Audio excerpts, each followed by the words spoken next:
channel.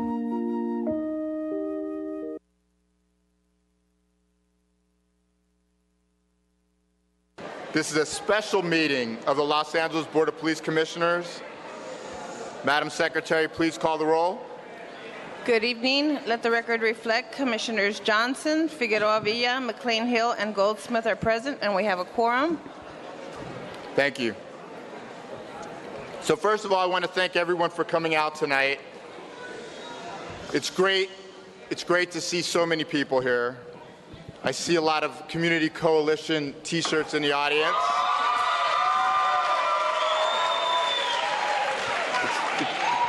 It's great to see. I know you are all very engaged in the community. It's great to see you all here. And thank you for the work you've done in helping make this a successful event. Today's meeting continues a history of the Police Commission having meetings in the community. Today's meeting continues a history of the Commission having meetings in the community. It's been a while since we've had one, a little over a year. The last one was in Hollenbeck. But our intention is that this one today will be the first of 6 over the next year. So our plan is to do one every other night. We know it's difficult for folks to make it downtown to our meeting rooms at 9:30 in the morning on a Tuesday. So hopefully having these meetings at night will give you all an opportunity to have your voices heard. And we are all here tonight very anxious to hear what you have to say. I specifically want to thank the hard work done by 2 of my fellow commissioners, Shane Goldsmith and Cynthia McLean Hill, in working with a number of community groups to make tonight possible. I'll now hand it off to Commissioner Goldsmith for some additional remarks. Thank you. I would also like to thank the community organizations in South LA, especially Community Coalition, who worked with us to build an agenda for today's meeting that is responsive to community concerns. And to thank you for packing the room with community residents who want to have constructive dialogue. Public safety is a partnership between community and police, and for that partnership to work, there has to be a willingness for both sides to listen to each other. This meeting tonight is a symbol of the willingness of South LA residents and the police department to come together and listen and learn from each other. There have been breaches of trust. But South LA is also the home to the Community Safety Partnership, which has become a model for the nation. Innovative community-based gang intervention programs have helped reduce homicides in South LA. I look forward to hearing from the department and from members of the community today about issues that are of vital importance to all of us. Thank you. We also have a special guest here today, Councilmember Marquise Harris Dawson. He has been a great partner to the department and the Police Commission, and I invite him to make some remarks. Thank you. Thank you. Do I, Mr. Commissioner, do I have to sit down? Do I have permission to stand? You have permission to do Thank whatever you so you like. much. Thank you so much. So good evening to the commissioners, to our chief and the staff, and good evening to the community here in Watts. Welcome, sir. Everybody. Good evening, everybody. Good evening. All right. It's good to see you. It is. And good to be here. Number 1 on the agenda. Please, sir. It's on number 1, Mr. Hayes.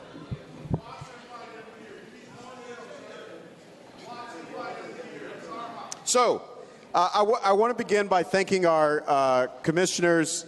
2 of the commissioners really put in motion the process that got us here tonight. Commissioner Goldsmith and Commissioner McLean Hill. Let's give them a big round of applause. And the president of our commission, Commissioner Johnson, who had the vision and foresight and courage to actually make this happen. There were 1 or 2 people that said maybe this wasn't such a good idea. But you led, as a leader should do, and made sure that we made it here tonight. I also want to make sure we give a shout out to the organizations that have been a part of this. Some of them are here, some of them around the city at other events. LA Can, LA Voice, the Children's Defense Fund, ACLU, the Mighty Watts Gang Task Force is in the house. the Southeast Empowerment Congress. I saw some folks from YJC. I know we missed some folks. I see National Action Network in the house today. And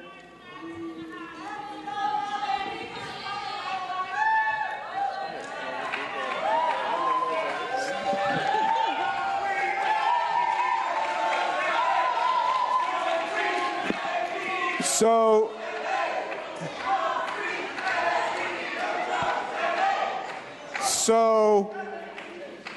we want to thank all the groups that are here, and I want to give a special acknowledgement because they've been involved in this struggle for a long time and have been the focus of lots of attention, but also has been from the beginning asking for a meeting like this, the members of the Los Angeles chapter of Black Lives Matter.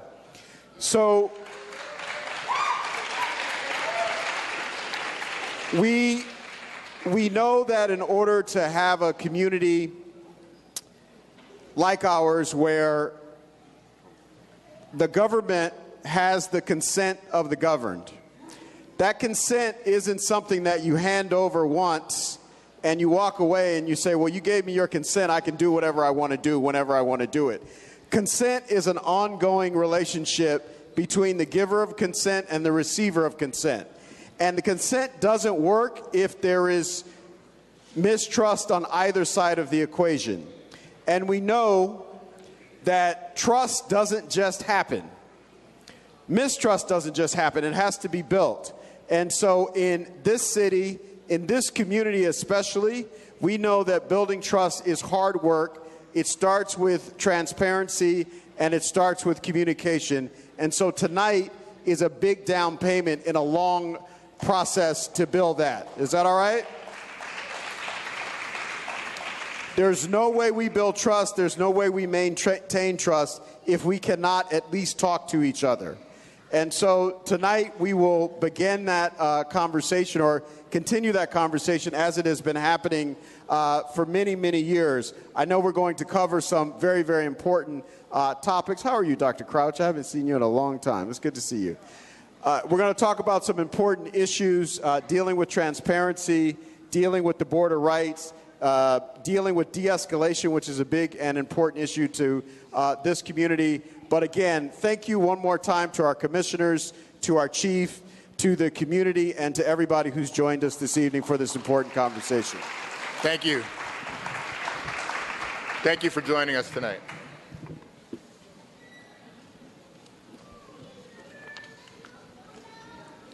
We're now on item number 2, consent agenda items. We do have a comment card on 2A.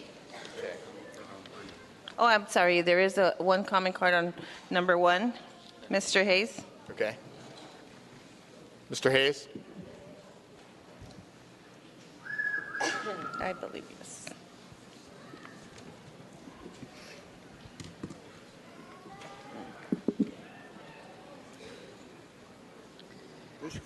Hello? Is it working? Is it working? Hello? Hello? Testing. It's on. All right. This council member is one of the most dangerous council members on the council. This man promised us some time ago, a long time ago, that he would see to it that the Crenshaw train would be under the ground, a subway. He lied to us. The Crenshaw train runs underground in the most dangerous way any train can travel. That's underground. They call that a grade. And it goes past 4, count them, 1, 2, 3, 4, schools. Now, you know that every kid in that school believes they can outrun that damn train. But they didn't realize their shoelace would be untied. There would be some gravel they would slip on and get hit by the train. But it's this councilman who allowed them to put that train on the ground going past Crenshaw High School and 3 other schools, and he should never be forgiven for that. And he can welcome you here all he wants to. One thing about this auditorium. In the Bradley regime, they were going to make this auditorium a movie theater. No more plays, no more spelling bees, none of that at all. A movie theater. Because they said, let's not educate them, simply entertain them. That's the concept they had. here at the school in those days. So Councilman Dot, we will not forgive him for putting that train on the ground. And guess what? It doesn't go to the airport. That's a damn lie. It goes to the same place the Green Line goes to, but the Green Line is only 5 blocks away. But there's no need for the Crenshaw line whatsoever because the Green Line goes to 96th and Aviation, and the Crenshaw line goes to the same destination. So we've bamboozled, and they're squandering our money and killing us. Thank you. So we only have a card on 2A. On 2A, sir. So we have a number of consent items related to donations, items 2B, C, D, E, F, G, H, and I. I would like to thank those donors and move that we approve the department's report with respect to those. We have a motion and a second. All in favor? Aye. Aye. Unanimous. Then we have 3 items that are related to the retention policies and deletion of obsolete records. I will move those items. Those are items 2J, K, and L. Do I have a second? Second. All in favor? Aye. Any opposed? Thank you. Can you call the card for item 2A, please? We have Ted Hayes for item number 2A, which is the donation of 2 Ford Transit passenger vans. Mr. Hayes?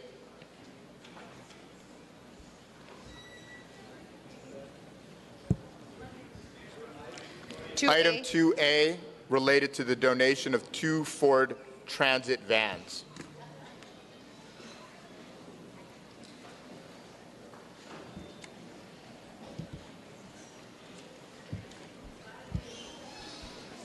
You know, this is an interesting item. The LAPD wants to buy 2 vans. You know, at one time, the LAPD had a fleet of buses. It didn't match the sheriff's buses as far as number were concerned, but they had those buses. Guess what? They got rid of those buses. So when a riot took place in 65 and in 92, they tried to commandeer MTA buses. Can you imagine? They wanted to get MTA buses to take people to jail in. Well, needless to say, the operator said, no, we're not going to drive anybody to jail because we have to work after the riot is over. And they might recognize us.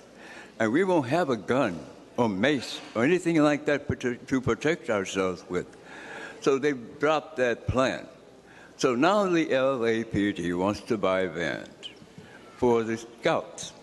Now, you know they mistreat the Scouts because they tried to blame the whole thing about their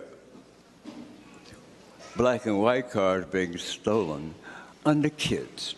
Like the kids contrived this notion to steal their cars from them. And now we know it was a sexual pervert, a pedophile, who was behind the whole thing, and he was an officer with a badge and a gun from the LAPD. But initially, they want to blame it on the kids. So is this a payback to give to the kids some little trinket, some toy they can ride in without joyriding in the LAPD vehicle? Is that what this is? Because that's what it looks like. Thank you for your comments. I will move item 2A. Do I have a second? Second. All in favor? Aye. Any opposed? Thank you. Thank you. We're now on item number 3, regular agenda items. With respect to item 3A, would any of my fellow commissioners like to report on this item? No. Okay, thank you. Do we have any comments on this item? We have none, sir. Okay, thank you. Do I have a motion to approve item 3A? So moved. Do I have a second? Second. All in favor? Aye. Aye, thank you. Okay, Item 3B. move on to 3B, verbal presentation and discussion relative to the responsibilities of the Office of the Inspector General and an update on their smartphone application.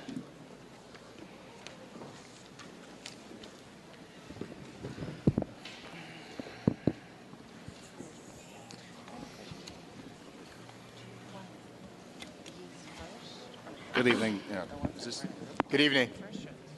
yeah, good evening, Commissioners. Thank you. Okay.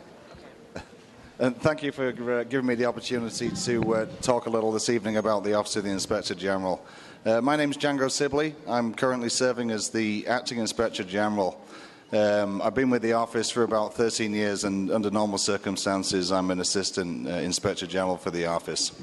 What I'm going to do tonight is just take a few minutes to talk about what the role of our office is, what we do, what services we provide to the Commission and to the public, and then to talk a little bit about ways in which the public can communicate with us, how you can help us do our job, and to talk about a smartphone app that we have that can assist in that role.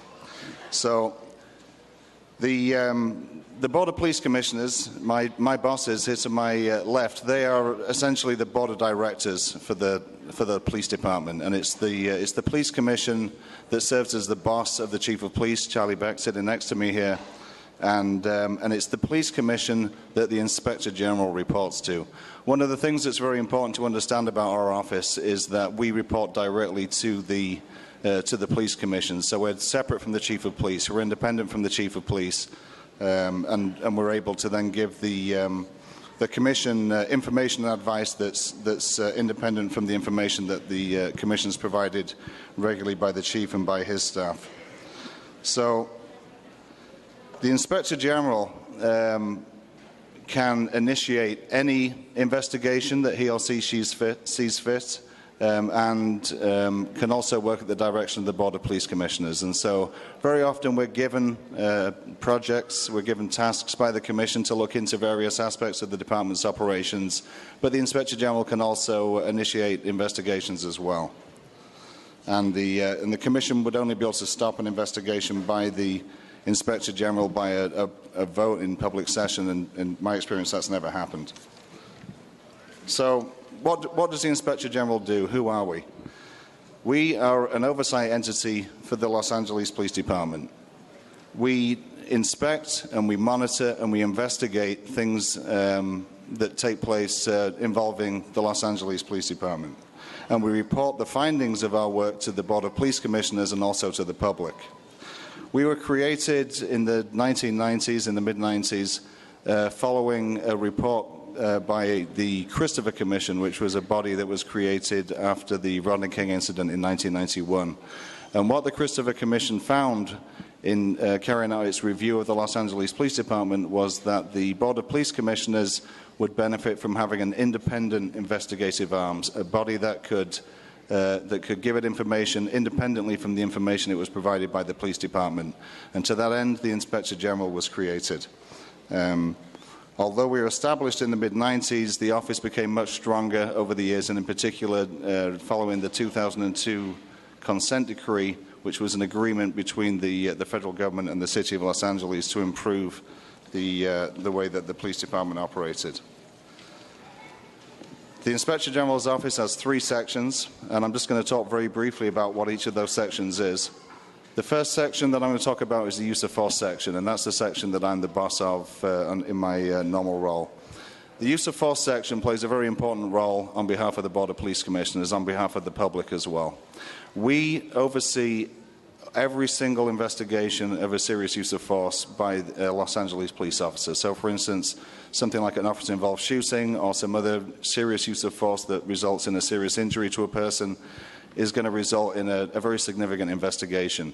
LAPD has significant resources that they apply to those investigations to make sure that they're done very thoroughly, and also to ensure that they're done thoroughly, we have staff from the Inspector General's office oversee that investigation literally from the start all the way to the finish.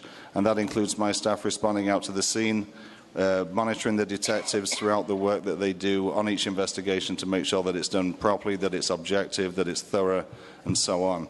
At the end of that process, the Chief of Police provides a report to the Board of Police Commissioners recommending to them the findings that they should make in that case. And also, and independently from the Chief, the Inspector General provides a report to the Board of Police Commissioners. So every time that the Police Commission meets to decide whether an officer was following policy or not when they fired their weapon at somebody or used some other kind of serious force, they have a report both from the Chief of Police and from myself to assist them in making that decision. So that's the work that's done by the use of force section. We also have a complaints and an audit section That section oversees the work that's done by internal affairs. So if somebody complains perhaps about the level of service they were provided by a police officer, the department does an investigation. Our complaints and audit section will work to make sure that that investigation is carried out in an effective manner. They'll also audit various department operations to make sure that the work being done by the department is being done in accordance with the various policies and procedures that the department has. And then we have a special investigations and compliance section which conducts special investigations on behalf of the Inspector General. One of the things that we do in order to serve the Commission and also to provide an enhanced level of transparency is that we regularly produce public reports. These are reports that anybody can look at on the website and can read and learn more about the Los Angeles Police Department and the work that the Inspector General has done in analyzing the work of the Los Angeles Police Department. And we have up on the screen just a few of our recently published reports. And so, for instance, last week there was a report released on kit room and cadet procedures. We've released reports in recent times on use of force policy and various other issues that you see up there. And then if we go to the next slide, Julie, you'll see some of the reports that we have coming up. So within the following weeks and months, you can expect to see reports on the operations of the jails, on stop and search practices, on Fourth Amendment training, just to name a few issues that you can expect to see reports from our office on.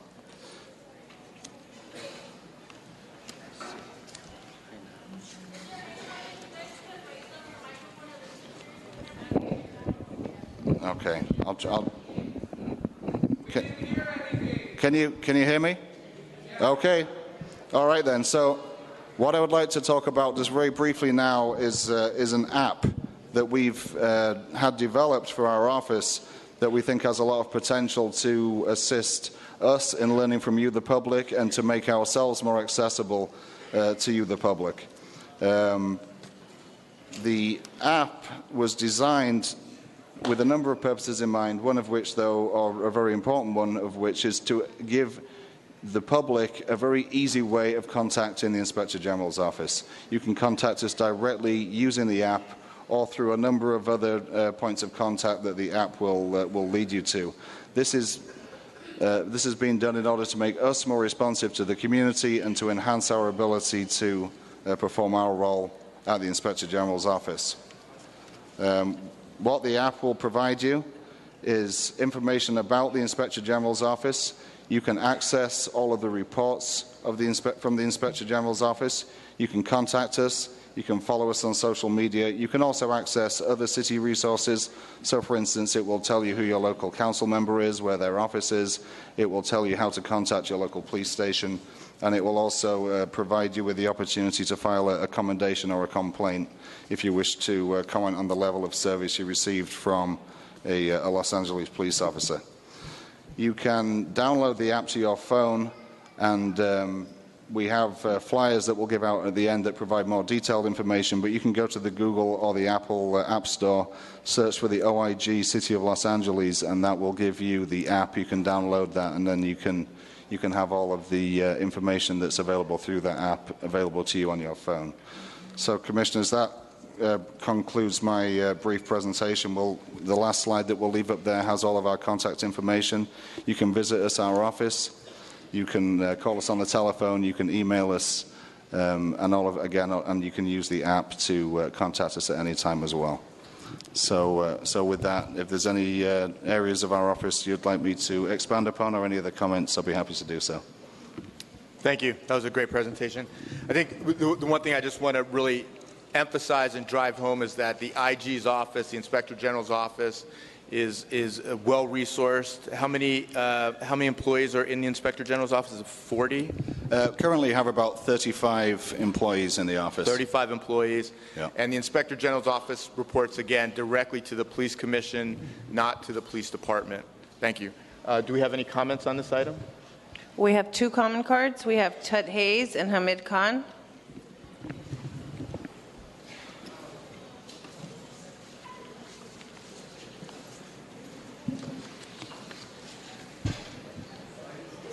By this time, the audience ought to be wondering, why am I talking so damn much? Well, you could talk too if they told you you could. But you didn't know that you are allowed to talk on anything. You are allowed to talk on anything on the agenda. But they don't tell you that. They don't let you know what the process is, the rules are. Because if you're ignorant, you can't respond and get things taken care of. Now, I have nothing but accolades for you. Hold the clock for a second, please. So just on that point, I mean, the reason we are here tonight is that we want to hear from you, the public. So if there is anything you hear, if there's on any one of these agenda items, or at the end on public comment where you can talk about absolutely anything, there are cards. The officers on the side of the room have cards. Raise your hand if you have a speaker's card. There's speaker cards. Just fill out the speaker cards. You can hand them to an officer.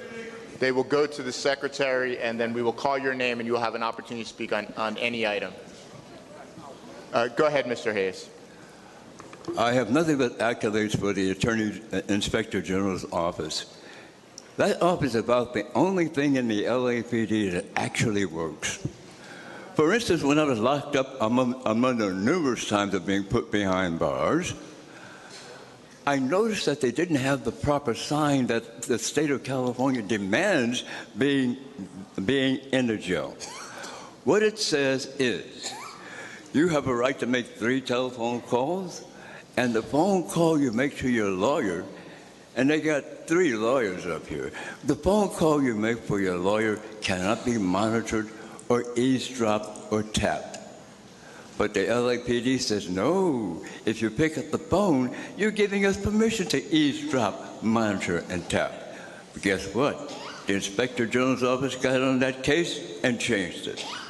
So I'm glad to see that happen. But consider if you look from the left where he is to the right, all of these people lied to us 2 weeks ago when they said they were going to help with the homeless problem. Well, there's a police station in Skid Row, and it has 2 public restrooms, but they're always locked with a sign saying out of service. But they're not out of service. They just won't let the homeless people use them. And also, there are 2 refrigerated drinking fountains, but they don't work because they don't want homeless people coming out of a 101-degree temperature getting cold water. So that's the situation. And I told them about this 2 weeks ago. They did nothing. It's still on me to get that taken care of. So homeless people can take a dump because what they're doing, go down there now, you'll see that there's human feces all around the Central Police Station. Piles of it. Because you can't use the restrooms inside. Thank you, Mr. Hayes. Hamid Khan. Shame on you.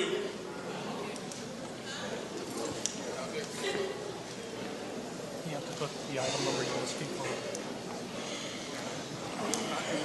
I think I have a right to speak before then. I'm a citizen. Okay, Mr. Khan. I'll get you on the agenda. Sir.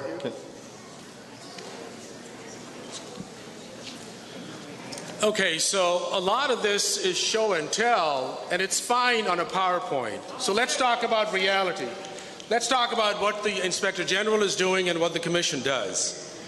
So we had a commission after the Watts Uprising, McCone Commission, in the 1960s. After Rodney King in the 1990s, we had the Christopher Commission, right? Then in the 2000s, the federal government was going to shut the department down, and there was a consent decree for 12 years. So what happens? This office has failed to do independent investigation. Because in 2011 and 2012 and 2015 and 2016, LAPD led the country in killing the most people of any police department anywhere. That's what their record is. As of yesterday, September 18th, 860 people have been murdered by cops. Do you know what that comes down to? Every 7 hours and 18 minutes, somebody is being killed by cops in the United States, and this is the Office of the Inspector General that has completely failed, and this is what I'll tell you. On an average, in Los Angeles, in the city of Los Angeles, there are over 400 reports of racial profiling. Over 400. Over 400. And guess how many make through? 0. Year after year after year, zero is sustained. That's the language they use, right? Which means we are all a community of liars. That's what the Inspector General does.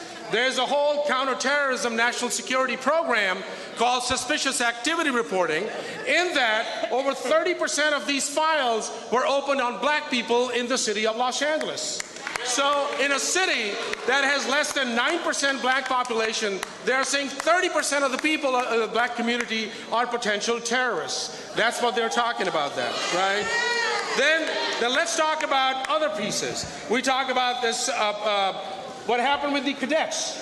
The inspector, what is happening is that this is not really an investigation.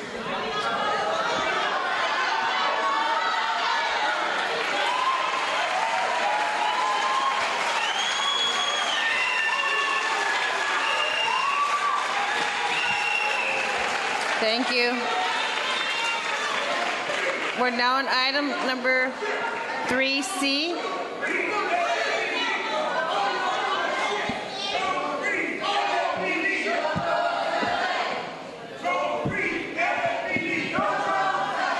We're on item number 3C, Department's verbal presentation and discussion relative to the current status of the Community Safety Partnerships in Operation South Bureau.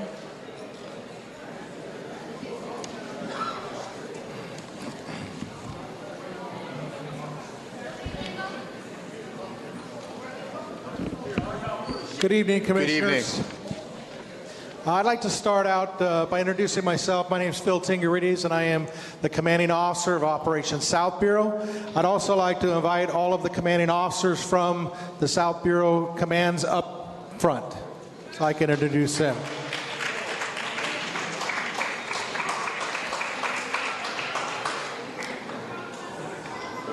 I have Captain Lou Pagliata from Southeast Patrol, Captain Al Pasos from the Southeast area, Captain Mike Orb from Harbor area, Captain Lee Sands from Southwest area, Captain Gary Walters, who is at Southwest Patrol, and Captain Peter Whittingham, who is over South Bureau Homicide Division. Thank you very much. So I've been asked to come here tonight to talk about the Community Safety Partnership, and also as the host of this meeting tonight to talk about an overview of crime in South Bureau. And so I'd like to start off by talking a little bit about the Community Safety Partnership Program. For those who don't know what it is a program that was started, implemented at the end of 2011 in November. It was the brainchild of Chief Beck, Connie Rice, and the at that time the Housing Authority CEO. And the idea was to take some of the most violent locations in Los Angeles where we had dysfunction between the police and the community, and to put officers in not with the focus on suppression, but with a focus on building relationships, trying to get a better relationship between the police officers and people who were living in communities that really needed us the most. If you want to face the crowd, you're welcome. So in October of 2011, we had 30 officers who were going to be going in to work in Nickerson Gardens, Jordan Downs, and Imperial Courts. Those officers spent time going through training along with community members, because the idea again was to change the way, the culture of what LAPD does and how we police. And so during that training, we met with the community, we sat with the community, we ate with the community, and we talked about what the community was looking for in the policing that we were about to implement. In November of 2011, those officers were deployed into those 3 public housing developments, and over the next year, we continued growing a relationship with a focus on kids, on programming, on building trust with those communities. What we ultimately saw, and I'm going to focus on the things that are mandatory reporting, what we ultimately saw was a dramatic drop in homicides and shooting victims. Jordan Downs, Nickerson Gardens, Imperial Courts from 2001 to 2011 saw an average of 7 homicides per year. And I'm happy to report that Nickerson Gardens hasn't seen a homicide in 3 years. Jordan Downs has had 1 homicide in 6 years. And so what we've seen with the Community Safety Partnership has been a better relationship with the community. We have seen a different working condition between the police and the community. And when we did have shootings, when we did have homicides, we saw a clearance of those homicides usually within 2 weeks because there was communication and trust that had been built between the police and the community.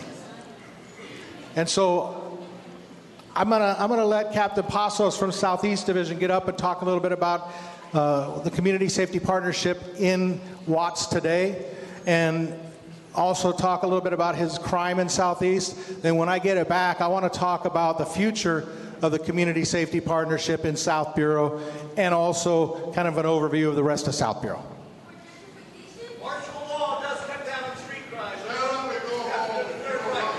So real quick, I just want to talk about a couple topics, and then I'll go into Southeast overall. So the chief brought up some of the CSP programs as we move forward. This summer we had a different kind of thing going on in Jordan Down. We had some NASA scientists come out with some support from JPL. We took 20 kids out. We got them involved in the science of rockets, propulsion engines. They went through an education class, and then eventually we paired them all up. We sent them all out where they were able to fly these rockets out in the desert under the supervision of the NASA personnel. We've taken that program and now moved it over to Imperial Courts. So that'll be starting in Imperial Courts. We'll look for the same type of involvement that we did.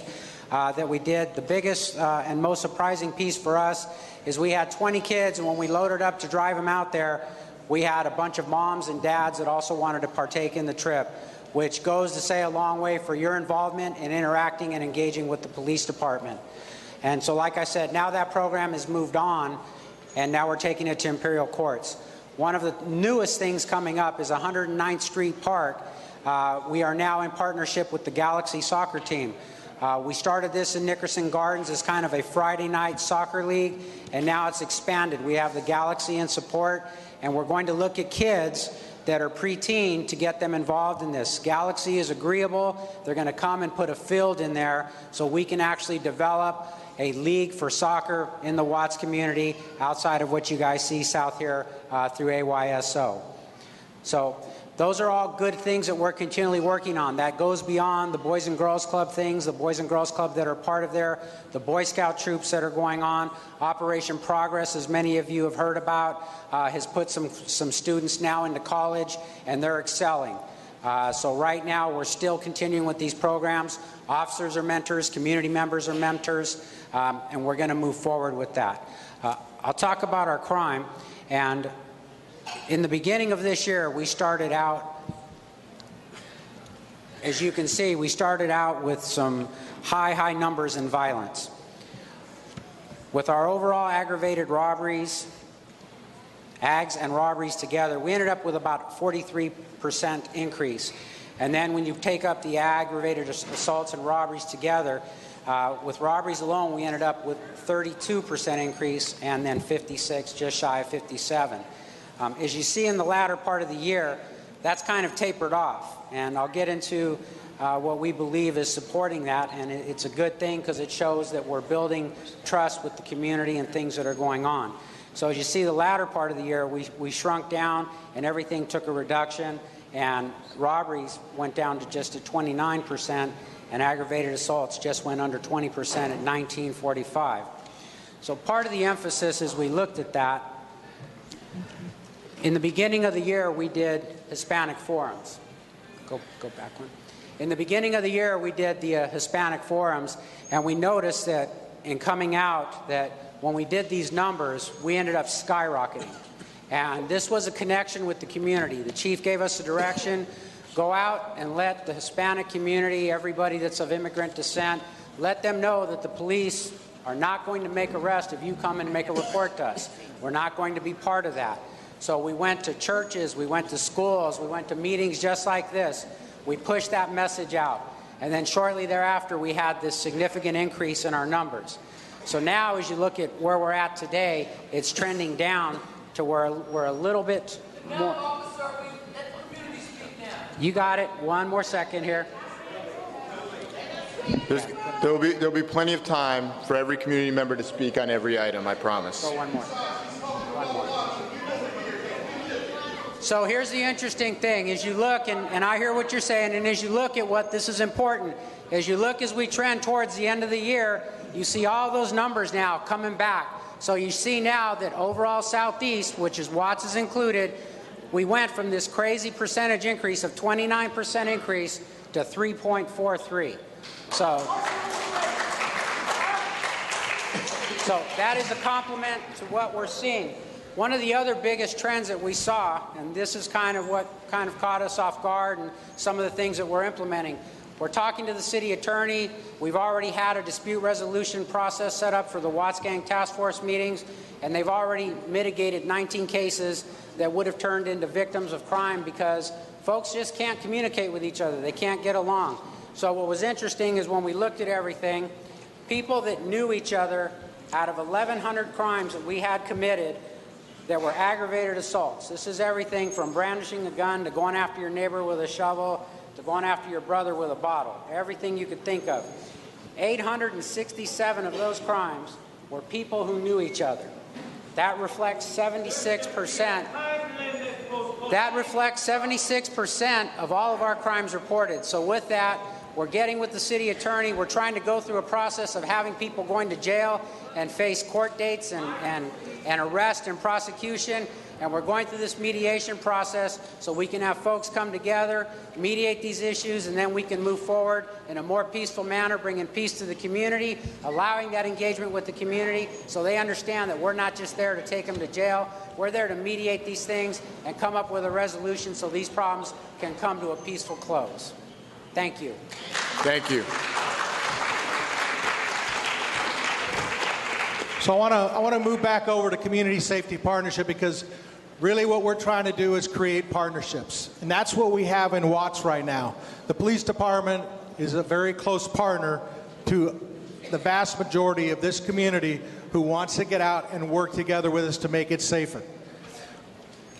What we saw here in Watts, we are now taking to Harvard Park.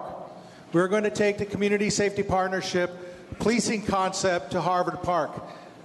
Councilman Marquise Harris Dawson has been a absolutely unbelievable partner in trying to bring this together and implement.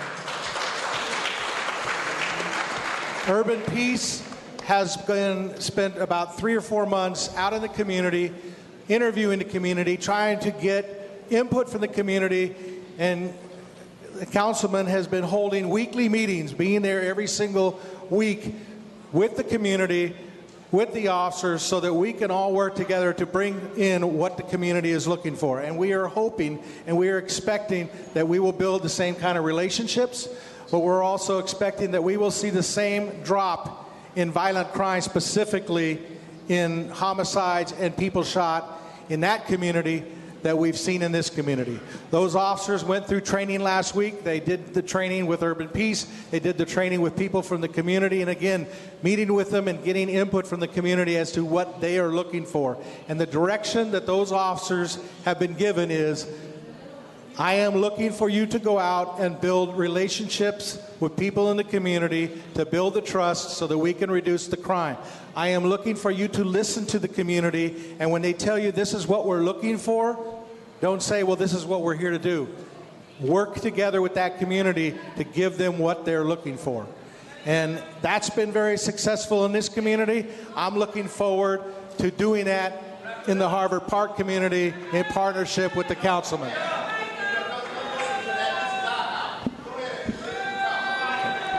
Folks, you know, one of the other things I'd like to talk about. This was in 2016, last year. Southeast area saw an 81% clearance rate in homicides. That is absolutely amazing when you take a look at how difficult it is. If you have a community where there's no trust, you won't get the information, you won't have the relationships, and you won't be able to solve crimes like that. Go ahead.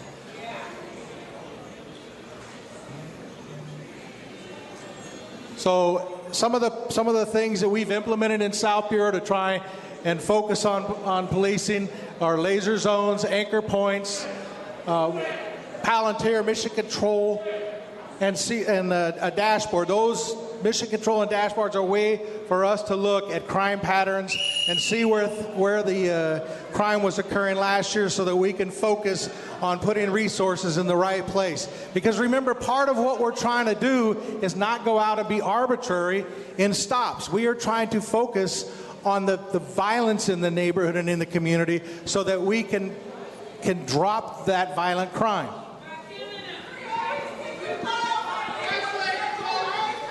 Folks, there's going to be plenty of time for everybody in the audience to be heard. This is important information. There are a lot of people here that live in this community that want to hear this information. Please show the speakers the respect that you will get when it's your turn to speak.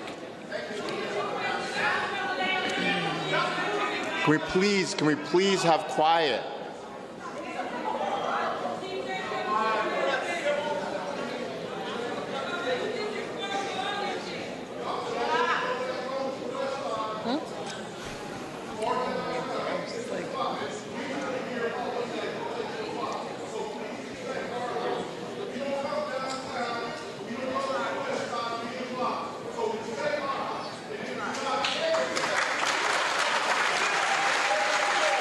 Thank you.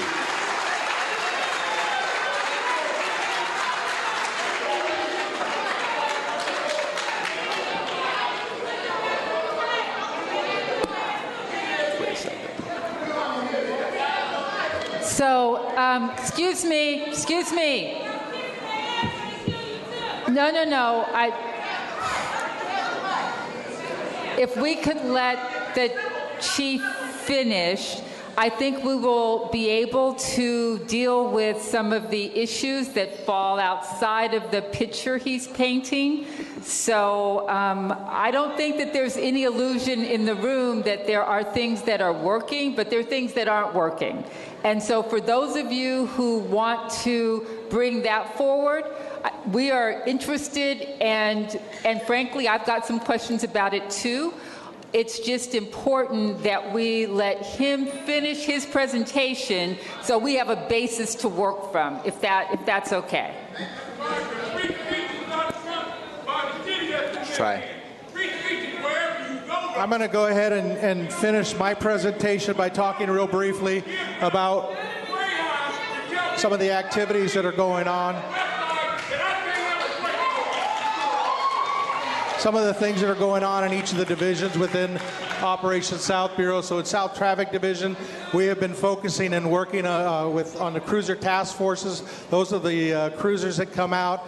We've made a number of gun arrests that are involved with the cruisers. They're taking over streets and freeways, and we've had a number of deaths involved in traffic collisions where they've gone out of control and into the crowds. Also, South Traffic came up with Walk with a Cop program where officers go out and walk kids to school. In Harbor Division, they just finished Fleet Week. We had about 180,000 people that came in to the 5 different ships to celebrate the United States Navy and the Canadian Navy that were down in the San Pedro port. And they also have started a cyber watch, which was kind of a neighborhood watch, but it's done on social media.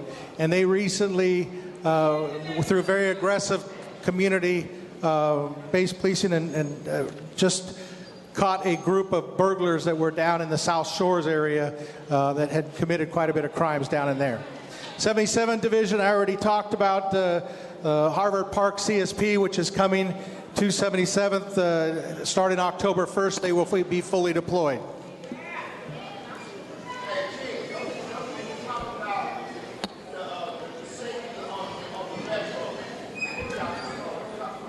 So, and then in Southwest Division, they're celebrating the opening of a major Kaiser facility over by the Baldwin Hills.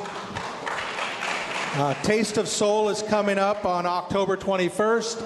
And then we started an e-commerce program, and this is actually throughout South Bureau to give people a place safe, and that is at the police stations, to go to those locations to do your exchanges through the social media like Craigslist and that sort of thing. We had a number of robberies that were occurring, and we're encouraging people, and we did a press conference announcing that that was a program that was available to people so that they could do those transactions in a much safer manner. We just had the USC game and the Rams game over the weekend, and I just wanted to kind of show during the game, on the USC game for that day, we only had 3 crimes when you had 100,000 people came into that one area, and those were a burglary, theft, motor vehicle, a robbery that actually occurred over in Newton Division, but it was within the area that we look at, and also a theft. So, one more. And then with South Bureau Homicide, we have a walk coming up this Saturday. It's going to start at 77th Station and walk over to Harvard Park. During that walk, we are walking with community, and we will stop at locations where people have been killed and have prayer, and it's kind of a remembrance. So you all are invited to come out and participate in that. That's it. And that will conclude my presentation. Thank you.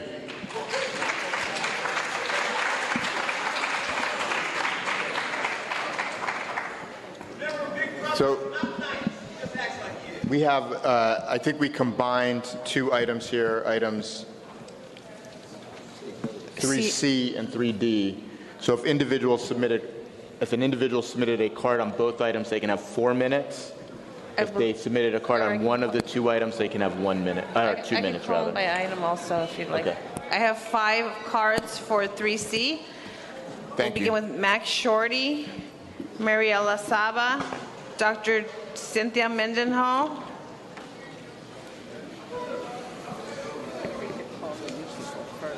First of all, welcome to Watts. Thank you. In 1991, I lost my mother here to a drive-by shooting. My mother was murdered by somebody of color, meaning black. Black-on-black crime was terrible in our community at one time.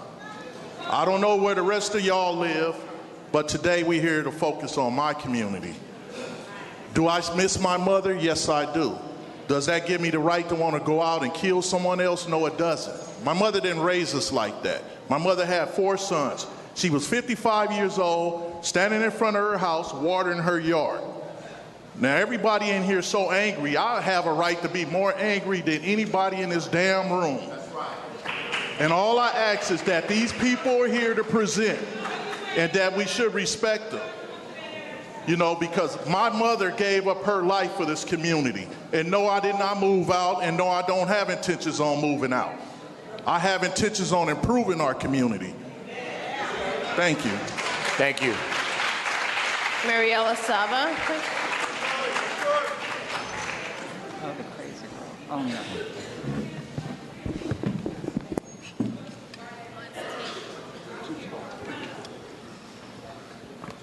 It's taped for a certain height. Yeah. Yeah, you know, with a short Thank you. people. All good. I think I'm hurt. Hey, since most of you are over here looking this way, I want to make space for us to see each other. I'm a tippy-toe too. My name is, it's taped. It's all under control here, folks. We're in a police meeting, so even the microphone is taped. Much love to everybody present. My name is Mariela Saba. I was born and raised in Los Angeles. My lineage is from Palestine and from Mexico. I've been raised in the Lincoln Heights El Sereno community. It's patrolled by Hollenbeck Division of LAPD.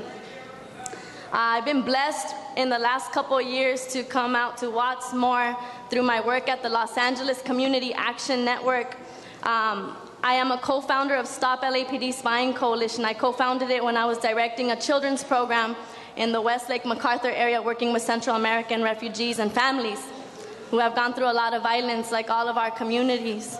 I want to just wake up in the moment and ground together in the moment that we're in. And I want to speak to the Community Safety Partnership that they're selling us in the moment. It was sold a couple years ago in 2011. It's part of a big trend that they have called community policing. It is set up to make friends with a couple community members in a location, particularly housing projects. It's a partnership between HACLA and LAPD, the Housing Authority. We have gentrification, eviction, and homelessness crisis in Los Angeles. The Community Safety Partnership is part of that setup. They are able to pin people against each other. Yes, we have violence in our communities. Yes, we need to solve that. And yes, we can do it without more violence. Bringing in more police and more funding and more programs to the police is part of the problem relatives. We have other ways to take care of ourselves and each other. I feel for the family that just shared. I also feel for Richard Risher. They lied when they said that there haven't been homicides in Nickerson Garden. They lied. I want to honor the life of Richard Risher. He was murdered by LAPD in the Nickerson Gardens. Thank you for your comments, ma'am. Dr. Cynthia Mendenhall, please.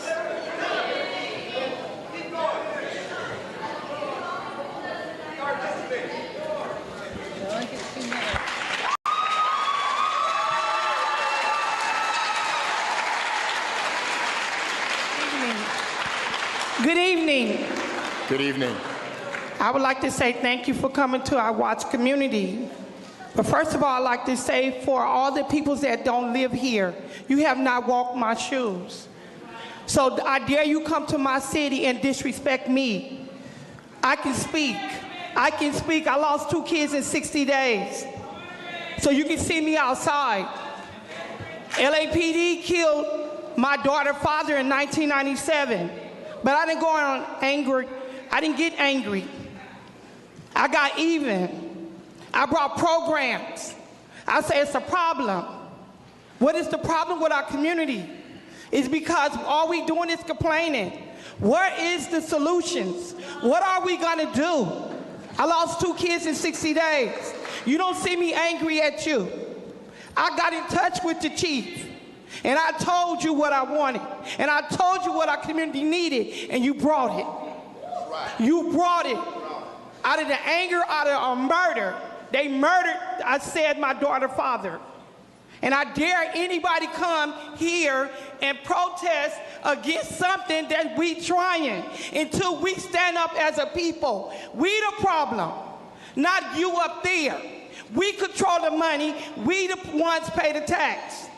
So whilst we study arguing with you, we need to sit at the table and see what we can do. If you disagree, let's find out where the money at, because I'm real angry about Rex and Parks. My community is finna be shut down. We don't want Boys and Girls Club. They are not for our community. We need the trips that the LAPD was taking my grandkids, fathers who got murdered. My kids got murdered by another black man. That's right. So I dare you sit here and start arguing. No, I don't care about the thing being shut off. I want to save our kids. The crime can go up in Florida, Michigan, and Louisiana. Because we don't have segregation in Florida. We don't have a year-round program. We don't have mentors. We got all these volunteer programs. Why don't we just put a thing where money needs to make you come out and watch the community? Thank you, ma'am. Thank you. The next 3 speakers, Ted Hayes, Wayne from Encino, and Yvonne Michelle Autry.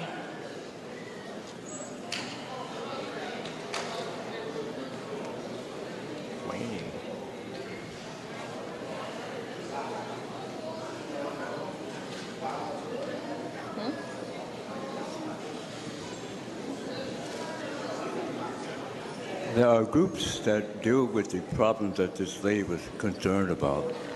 One is called Ceasefire, and the other group, which meets at the 77th Division, is called Cry No More. And I'm thankful for the fact that 77th has opened its doors to allow Cry No More to be there. But one thing you have to make clear about drive-bys gangbangers, and murders in the community. This is your government that might be killing you. Your government. There was a regime called Nazi regime, which was a government, and it killed people. There's a distinction between a government and a murderer, random killing. So you said you didn't want.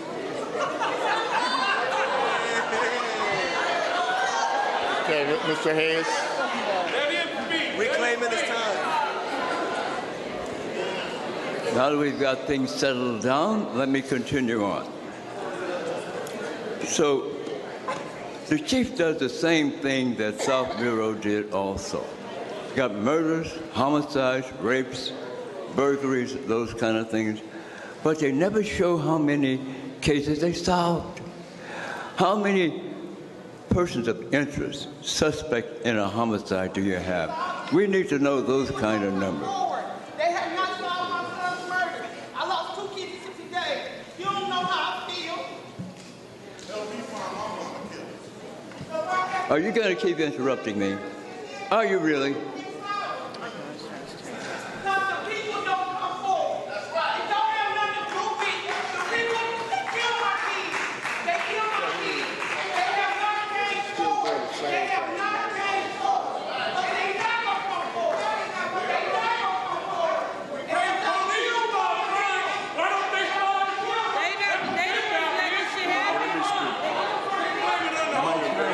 Can you see that?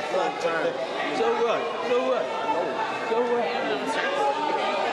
Well, leave me alone, man. No, we good. Make sure you cool. That's all. Huh?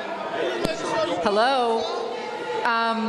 We see motherfuckers like they want to get active with you. Maybe some back. Y'all come from the hood, but I got people right around the corner too. I think one of the things that we can probably all agree on is that there is no one-size-fits-all solution. So we don't have to be in conflict over some people saying that X works for them when it doesn't work for somebody else. May I continue? Finish. What I'm suggesting is we have some other statistics indicating the number of actual cases that might be solved. The stolen cars, for instance. How many vehicles are recovered, say, within... Hold the clock for a second. Hold the clock. Folks, the acoustics in this room are very difficult. We know these issues are painful for many. They're difficult. They're complicated. Everybody will have an opportunity to be heard. The best way to get to solutions is for us to actually hear each other.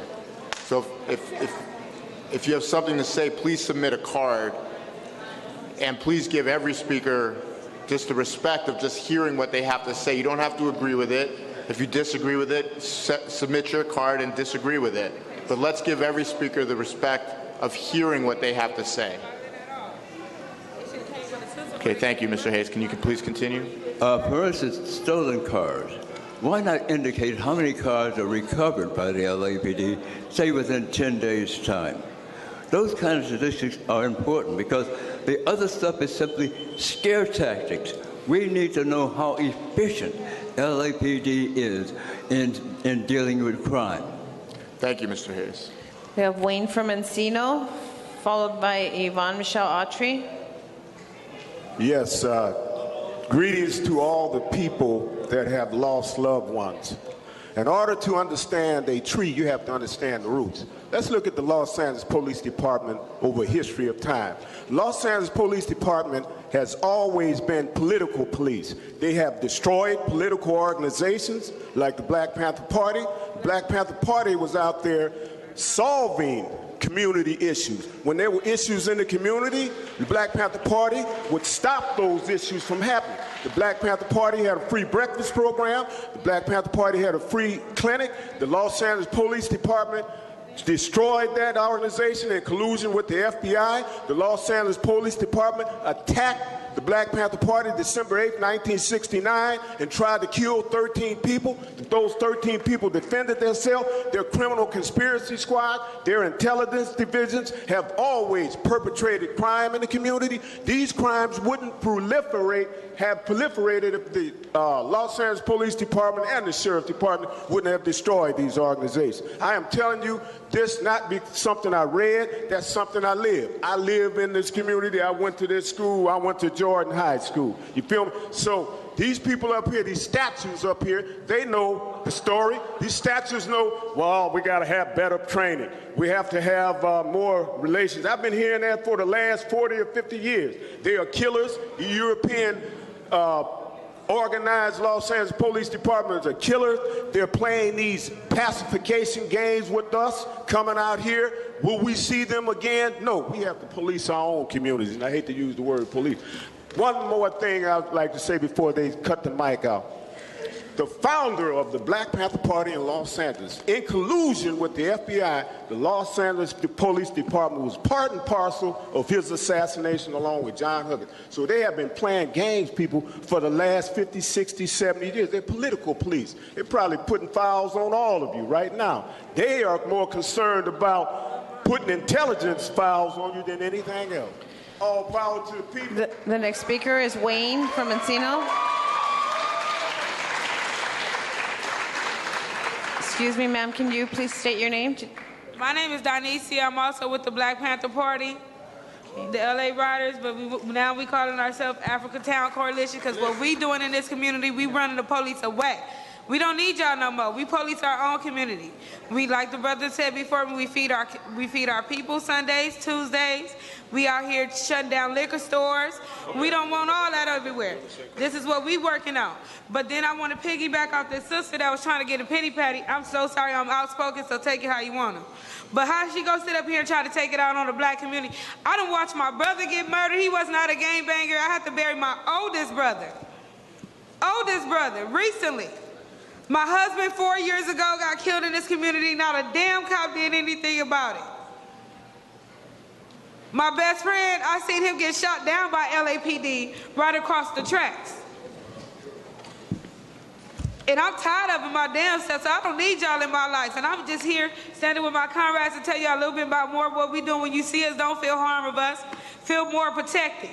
Because that's what we've been out here doing. We've been out here literally protesting because we trying to get liquor stores closed. Because see, these white people sit up here, including the whitewash, I'm sorry, they made it to where every liquor store is on these corners.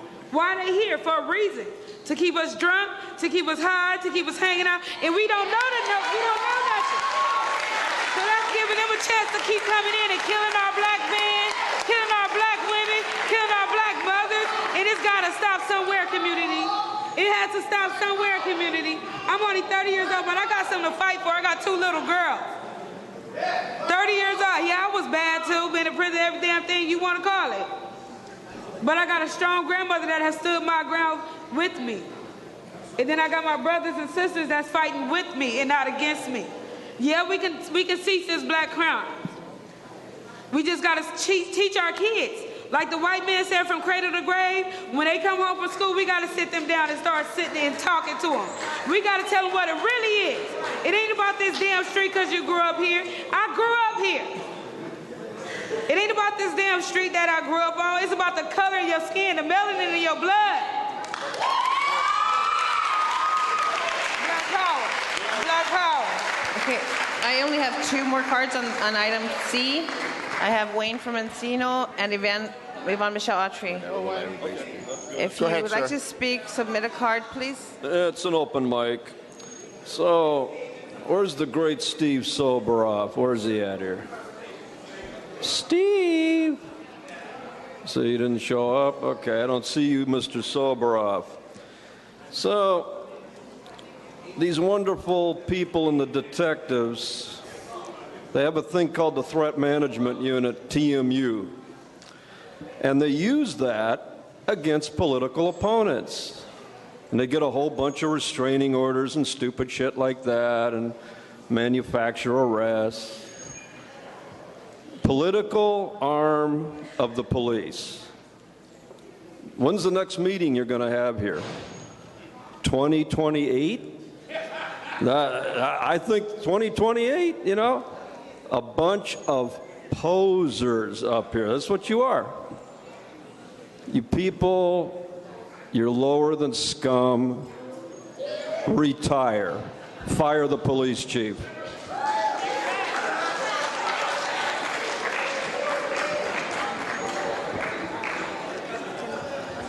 Can this come off? Okay, yeah, this is discriminating against tiny people. What I want to say,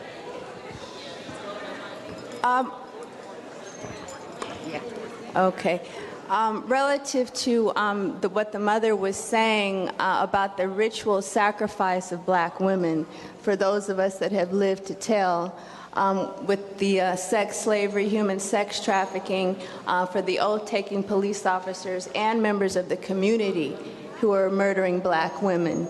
Okay, and you all know who you are, abusing, raping, dismembering, kidnapping, and murdering black women. The Grim Reaper murders and the Strawberry murders were committed by black men in our community.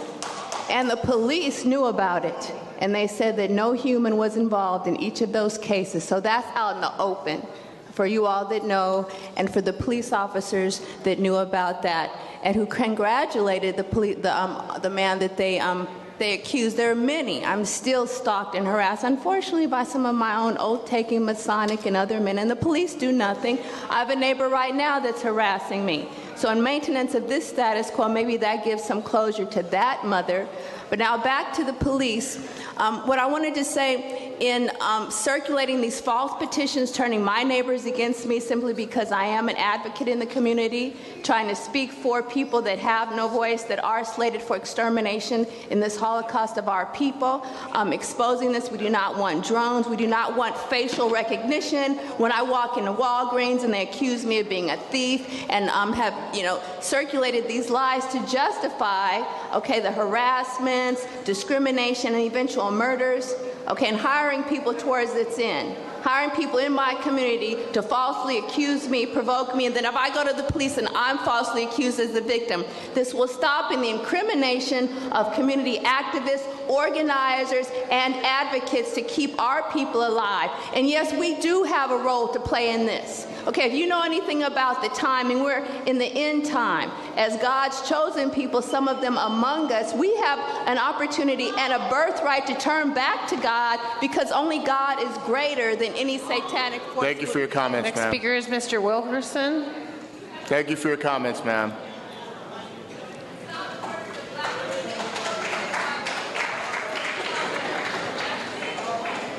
Mr. Wilkerson, please. My name's Chris White, and I thank you for this opportunity to address the body and all those here. But I want to make one thing absolutely clear. I was born in Los Angeles, California, in the county and city of Los Angeles. Wherever I go as my community, it's not the west side versus the east side. We're going to get away from that divide and conquer mentality. There's no room for that anywhere, okay? And until you've had a Los Angeles police officer put you in handcuffs and slap you in the mouth of the back seat of a police car and then tell you, don't bleed on my seat, and then take you to the division and gather around you with 6 or 7 more and tell you, look around you, how many friends do you have? Okay, the blood of folks like Eula Love, she's not forgotten. There are those people who lost their lives needlessly at the hands of the Los Angeles Police Department. We bypassed Daryl Gates and Chief Parker. Hopefully, we'll get rid of the institutional racism that takes place within the department. And hopefully, you'll start over with a clean slate.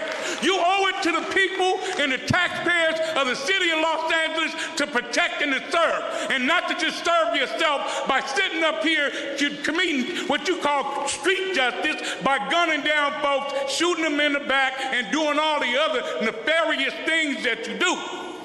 And as far as this body is concerned here, shame on you. I told you that last time, and I don't have a problem going downtown to tell you that, the board of supervisors that, and if I can get my body up to Washington, D.C., I'll tell the National Black Caucus that too. Silence is acquiescence, and every time you're silent, you're putting your name to the very crimes that you're supposed to be investigating and holding those responsible for. Shame on you.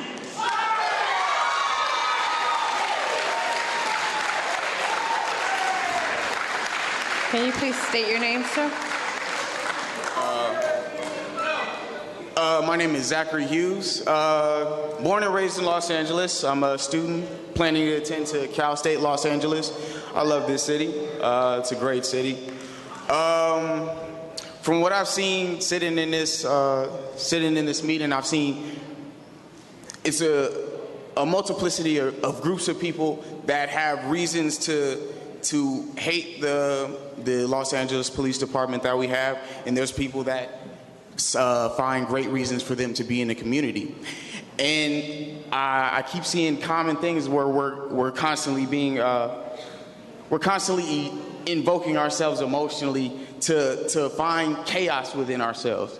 And of course we have spoken, I believe there was another speaker that came up and spoke upon needing of groups for ourselves, like the Black Panther lady.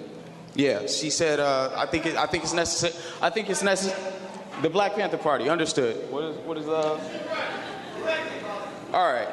So I think it's necessary that we should find a sense of leadership with all the groups that we have. I understand that. I also am kind of a fan of the Black Panther Party. Growing up, in a pro-black family. How can I explain this? All right, pro-black family, and we Pan-Africanism and things like that. We thought that was all right. Chill out. All right.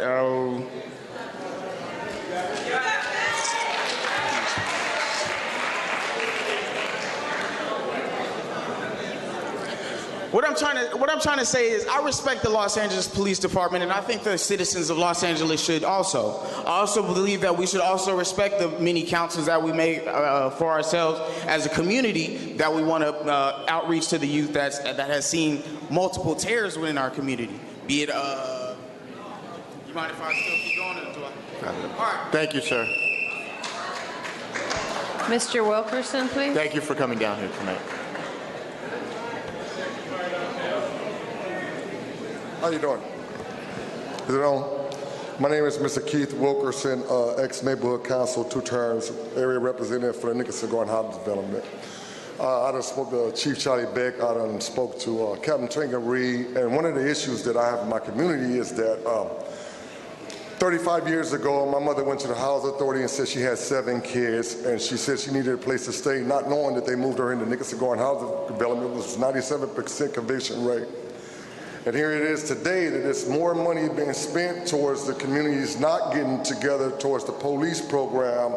And today, how could you say that me as a human being that's living in development, that now that I have kids, I have a background in criminal history where I went to jail, but I paid for what I paid for.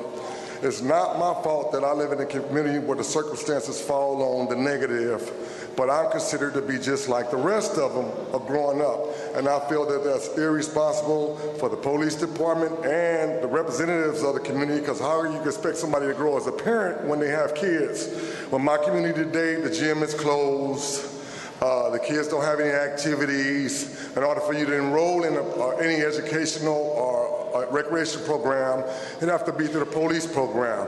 And here it is that you have people inside that community that's really go out to other communities to try to build relationships, just really doing groundwork. But a friend of mine made a song, and it was called From Operation from the Bottoms. It was the name of the group. It's called The Black Divided by Tracks. I'm just trying to figure out what do we do as a solution now after we spent over $300 million for the terrorist program with the cameras, the gang task force, organizations through WATS, and it's worse to what it is today 10 years later after it started. We haven't got anywhere. Could someone please tell me what can we do for our communities? Because they keep saying that we can't get along. There's more money being spent that we can't get along for trying to help us get along. Can somebody help me? Okay, I have no other cards for 3C or on 3D cards. I have Wayne from Encino, Joy Chi Chand, Jamie Garcia, Hamid Khan, and Yvonne Michelle Autry. This is on item 3D? 3D. Okay. You can go ahead, sir. Okay. All right. So I'm with the Community Coalition. They've done a lot to get this commission meeting out here to Los Angeles, so it can have a sense of outreach to the community. The main purpose of it to be in the community is so we wouldn't have a sense of fear toward the police that are enacted upon our cities. Now also it is an opportunity for a lot of the other coalitions that can come by, and they can express their feelings towards how the city has been, how the police have been within their cities, and also past experience from so. So I think that now is a very valuable time for us to come together and try to find a way where we can have a sense of organization within ourselves, and to be able to have faith and have faith within the structure that with the powers that be. Thank you. Wade Provencino. Why don't we just let them come to the mic as they're Okay. So. Okay, some of them do not have cards, It's okay. so It's okay. please state your name if you do not submit a card. Wayne from Encino, right around the corner. So, I'm here. The chicken shit Steve Soboroff, where is he? The billionaire that built Staples Center and owns the commission, where is he? See, nowhere. Poser, right? And look at the rest of you. Where are you going to go home tonight there, Johnson? Century City Law Firm, Sherman Oaks, $1 million home. What are you doing here? You're out of your jurisdiction. Go back to Sherman Oaks and live your middle-class lifestyle. Don't worry about this. It's all going to be okay. Don't worry about this. Just pretend, take your drugs tonight, you weren't here. Just pretend it's all a dream. That's all it is. It's just a dream. You weren't really here. It's just a dream. As you get on the freeway and you drive your sorry son of a bitch and ass in your $100,000 car, and you're hired by your Jewish law firm. Why? We know why. It starts with a T. I'm not going to say the word.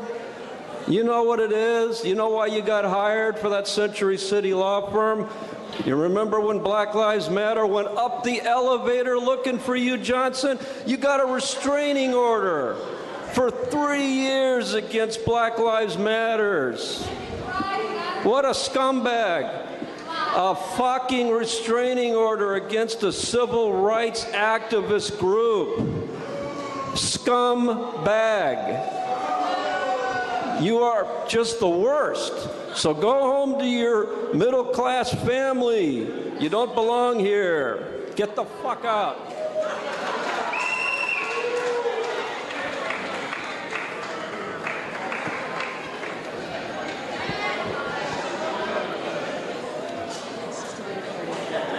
Do I just speak? Can you please state your name, please? All right. Hi, my name is Fernando. I'm a junior at John C. Fremont High School. I've been living here for South LA for such a long time. Hold on. Can we please have quiet so we can hear the speaker, please? Thank you. When I was 10, we had just the other day, this one day, we had seen that someone was just killed in our community.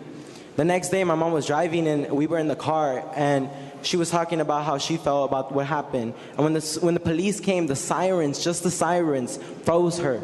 She was still driving, but she froze. I could see the way she looked at the street. I could see the way her hand clenched on the wheel. Everything scared her at that moment, and I didn't know how to feel, but just froze as well. And to this day, I'm 5 years older, and my blood still crunches right now. You guys are carrying pistols right now, and I don't know how I feel, right? And so what I'm gonna pose onto you is your presence in our community. We have right now just spoken about how we feel about you. We are, and we can do it. We can organize ourselves to present them in a more formal manner, not just speaking, right? And I really want to just question: how are you guys going to implement this into your own guidelines, your own trainings? I want to know how you guys are going to make sure that we are actually treated as human beings. I represent not only myself, but my family, my community, and I really want to just press you guys, and we're going to continue working on this. We're not going to stop.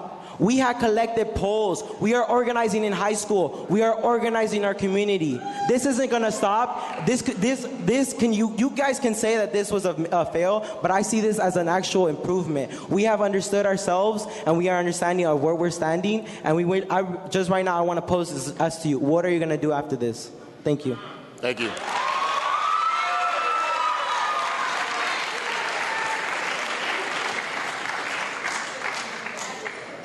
Good evening. My name is Jamie Garcia. I'm with the Stop LAPD Spying Coalition. I'm also been a registered nurse for 8 years in the community of Boyle Heights. So I'm glad to be here because I really want to spend my time talking to the community about a program that LAPD is currently running. We come up here and we want to either make nice with LAPD because we don't know what to do. We want to yell, we want to scream, which is mostly what I want to do because I'm very pissed about the way LAPD operates and how they function. But I want to know how much of us know what these programs really are and how they operate. How much of us know how technology is changing policing, changing it to be even more rapid, to be even more violent than we've experienced it to be. So LASER is a program, and they mentioned it in the PowerPoint, but they went by it real quick because they don't want you to know what LASER does. LASER is called LA Strategic Extraction and Restoration. They say there are cancer in the community, and they need to extract cancer from the community. So yes, look around your family members. They're identifying which one of you are cancers, and this is their terminology, and who are they going to extract from the community. And they do this, they decide, they make a list of people they're going to go after. They make a heat list, kind of similar to Chicago's heat list. This is called a person-based predictive policing program, where they identify people they feel will commit crimes, that they think are going to commit crimes, so they give little things that are called chronic offender bulletins to officers to watch and to find these people in communities. And yes, it is happening in this community. So police officers are getting chronic offender bulletins and saying, oh, this is the person I need to find in the community today before they do anything. So this is all preemptive. But they do it, they say we have data though. We have data that proves that these people are bad, that they're cancers. But you know what this data is based on? No convictions. No convictions at all. It's all based on if you've been arrested. It's all based on if you've been stopped by law enforcement. And this is how they're making their decisions. Thank you, ma'am. We have a lot of people here, and we still have a number of items.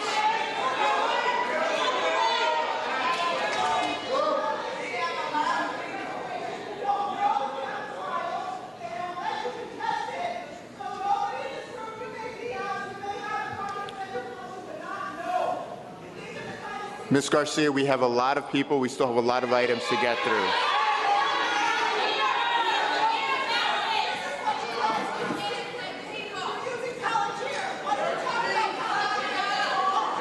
Please, you have an opportunity in public comment to speak on it again. Let's go to the next speaker, please.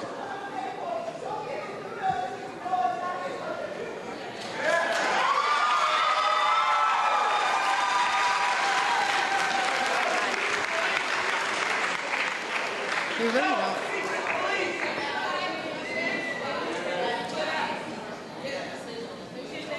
There was a reference that was made to going to Matt Johnson's office. I was one of those people. And actually our goal was to publicly shame and humiliate you and bankrupt you.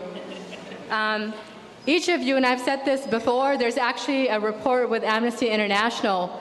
And they say that actually American policing, which you're a part of, that you all, and this is my opinion, maybe the opinion of the people here, you all are actually war criminals. Each of you are complicit in state-sanctioned murder, it says in there, of black people. As war criminals, you should be tried as war criminals.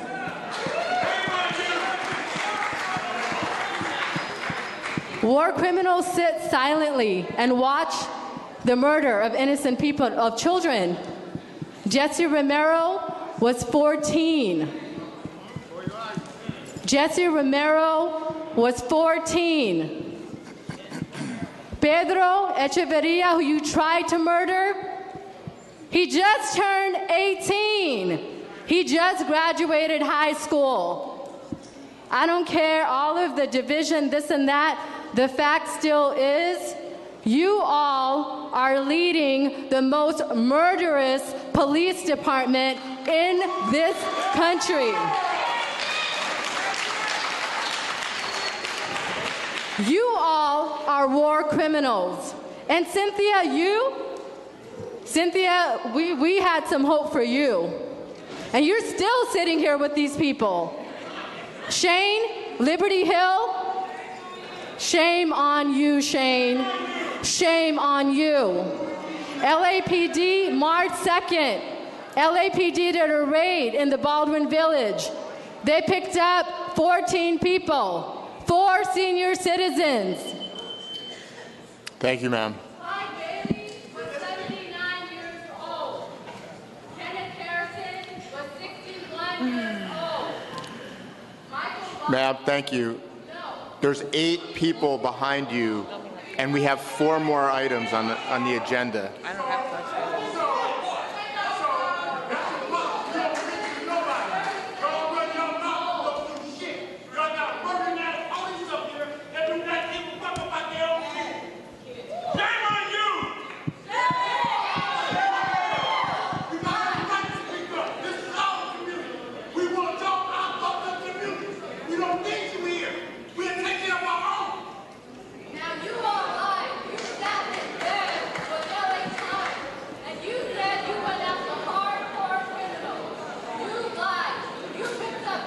Ma'am, please let the next speaker speak.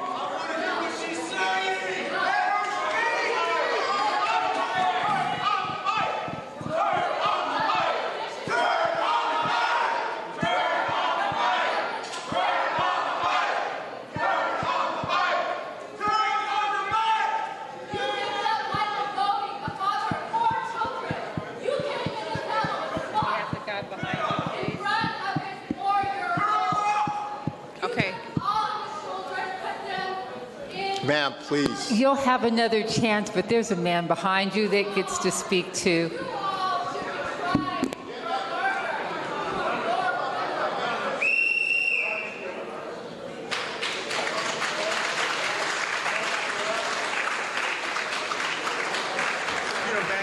Can you state your name, sir, please? Hello? Yeah, my slave name is Marcus Higgins, but I go by Brother Matt Capone. I'm a Black Panther in Africa Town Coalition. Now, y'all sit up here looking all good, Chief Beck, Coon, Johnson, and Cynthia. Yeah, I got some issues with you too. But what have y'all been doing? Y'all coming out here, all these communities, which is 196 city communities out here, and talking about y'all doing for the people. First of all, where did LAPD, law enforcement, get started off fast? Slave patrollers. Y'all always been about killing us. So y'all never been about helping the people out. We don't need y'all, not at all. My area where I come from, Crenshaw, Slauson, Crenshaw, Florence, we help everybody out. I'm way known. So y'all can get up there. Y'all don't even stay in the hood. Johnson, yeah, we know you got a big old nice house for $2.5 million. Cynthia, you still is cool. Black power all day, every day. My name is Billy LaFrance Ball. They call me AKA King B, Black Panther Party, Africa Town Coalition. This is what the deal is. We sick and tired of the police. Simple as that. We sick and tired of y'all. Y'all coming in the communities, not even from our communities, you committing all these murders and getting away with it. Anybody in here commit a murder, you lock us up. Y'all get away with it. So we tired of it. We don't need you. We don't need you. All you fat cats up there, y'all full of shit. Y'all ain't doing nothing for no goddamn for us. I'm out here in the streets every day. Can't none of y'all tell me nothing about none of these ghettos. None of y'all. I'm in these streets every day. Y'all ain't doing shit but sitting up here making all these money off of people. It's over. We tired. I'm gonna be in the streets every day. And you can tell these Korean owners, get your asses up out of here. You're not poisoning our community no more. We don't need liquor, drugs, none of that. We didn't put none of that here. Y'all did. We don't have boats and planes. Y'all put that shit here. And want to come up with the 3-strike law because it got into the white community? No, that's y'all fault. Now, it's time for y'all to leave. We're going to take care of our own. You're not black. I don't know about you. I really don't know about you. You need to wake up, sister. This is a king talking. Black power.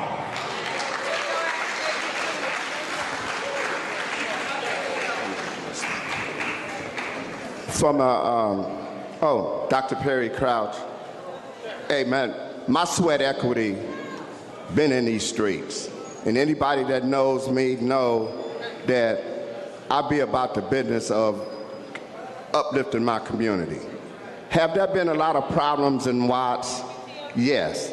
From 65, 92 to 2005 when we had 17 shootings and 7 homicides. But what we had to do as a community was law enforcement is our referees. And we make them be referees. And that's what y'all have to look. Beyond the blue, they're human beings. We all fall short of the grace of God because we're all sinners. All of us are sinners. To develop a relationship, respect is the first thing. The second thing is communication. We all can sit here and talk about the war tales. We all have war tales. We all been scarred. It's not a person in here that has not been victimized. Do we continue to be victimized, or do we sit down and want the best for our babies in the community? And as a Watts Gang Task Force, that's what we did with them, with law enforcement.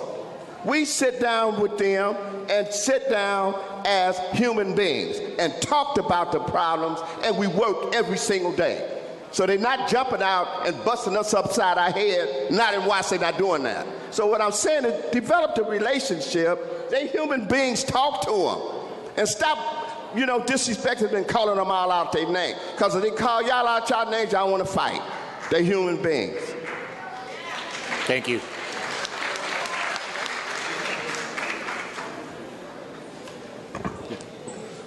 Good afternoon. My name is Marsh, and I'm here to support my community. Move the mic closer to your mouth. Okay, thank you. My name is Marsh, and I'm here to support my community and also support my police department. Okay, I agree with the last speaker. That we should show some respect, and we should be respectful type people. Shouldn't not be fighting with one another and making ourselves look like we're less than, because we're not less than. And so again, respect, begotten respect. My nephew, he drew this, and I do stand behind this. I stand behind this because I don't want my daughter, son, my wife, my uncle, my grandmother, I don't want them abused by the police, but I don't want them abused by anyone, no one in my community. And so our community's got to take responsibility for policing ourselves. Okay, one speaker mentioned earlier about us teaching our kids and us taking time with our kids. We need to develop our kids and develop ourselves. Okay, that's what we need to do. Develop ourselves. Okay, we can't put all the blame and emphasis on these individuals. Chief Beck, Charlie Beck, I really appreciate you being here tonight. You said some things that are very important about inclusiveness in our community to combat terrorism. We don't want that. I don't want to be terrorized. I don't want to be blown up. And so you made that comment, and I really respect you for that, sir. I really respect you for that. So thank you for being here tonight, by the way. So with that being said, again, let some of us take responsibility for ourselves. Okay, let some of us take responsibility for our children's learning. Okay, let some of us take responsibility for what we let our kids listen to, we let our kids be a part of their lives, and all of that. So I don't have much to say. Well, I'm done anyway, but thank you very much. Thank you.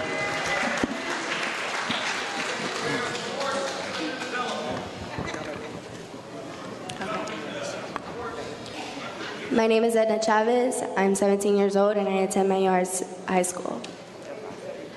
2010, my father was stopped for a DUI, of course, and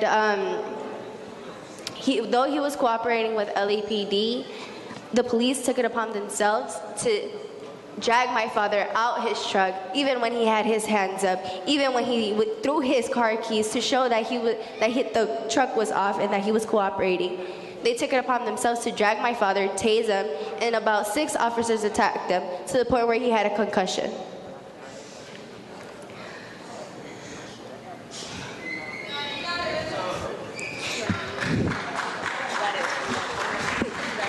Take your time. I ran to my father to see that he was okay. And what did you guys do? All you guys did was yank me and throw a little girl to the ground, telling her to get the fuck away from her father, who was bleeding. You guys are killing people just because of their appearances. There was a 16-year-old African-American boy in the corner of his school, and you guys shot him just because you guys thought he was gangbanging. That's not fair. That really isn't. You guys are saying you're helping the community, but you guys aren't doing shit. We want you guys to learn how to de-escalate things. We want you guys to learn how to be responsible about your actions. We want you guys to learn to not accelerate things when they're not needed. We want you guys to learn. Why don't you guys learn? You guys are saying you're gonna fix things, but you guys don't do nothing about it. You let it keep on going. The fact that we're being timed to tell our story and that we're getting emotional is really ridiculous. The fact that you guys still haven't learned and the fact that we're still going through so many things, it's ridiculous. Why is it that so many killings have to continue? Why is it that so many people have to continue to experience police brutality? Why is it that all of this is still going on? So are we gonna live in fear? Our fear, our friends, our family. Are we? You guys need to be woke. Forget that woke. Wake up. Be in the community and actually see what's going on. Thank Be outside. Be inside of our community to really see what's going on. To really see what we go through. To really see what we have to go through. To really see what it's about police brutality. To really see what we have to go through. To really see when we see our daughters, our mothers, our brothers and sisters get attacked. Wake up!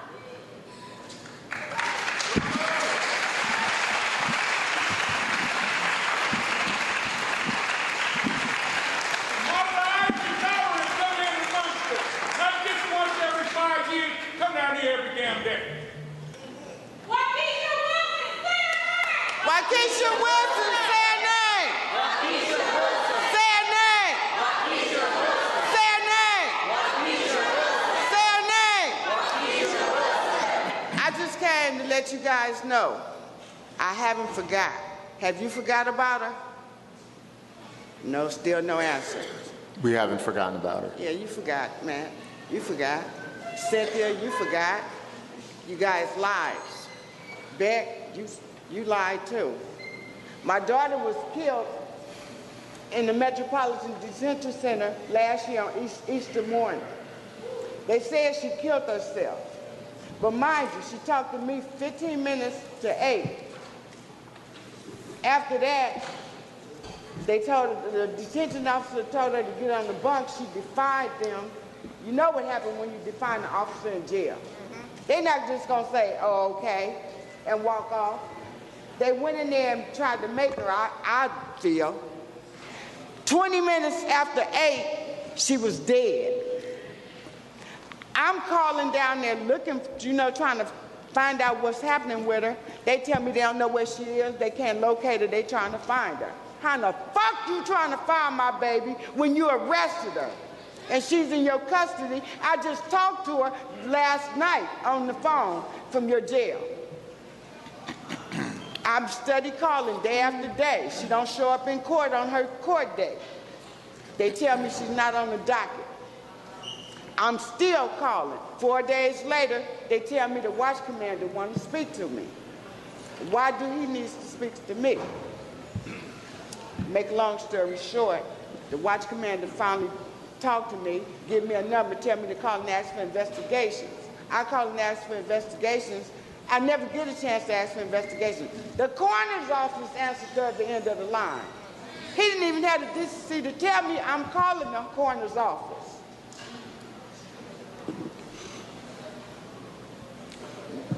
Chief Beck, he tells me my daughter didn't have no altercation with a detention officer.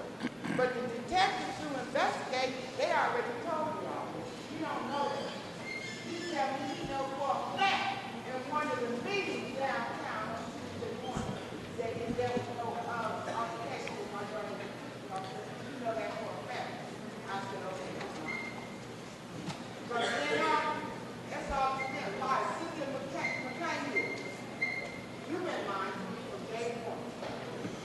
Talking about the Laytown program that you had hands on, and you told Trump that you didn't want it. You might as well not do it if my daughter's name is going to be attached with this man and the police department. Then I call you maybe a month later, and you tell me you don't have nothing to do with it. You're going to put me in touch with somebody else. I ain't heard nothing from nobody. I'm being right now. That's all y'all do is lie. That's all y'all do is lie. That's all. Y'all say she killed herself. Y'all know she didn't kill herself. Because I didn't.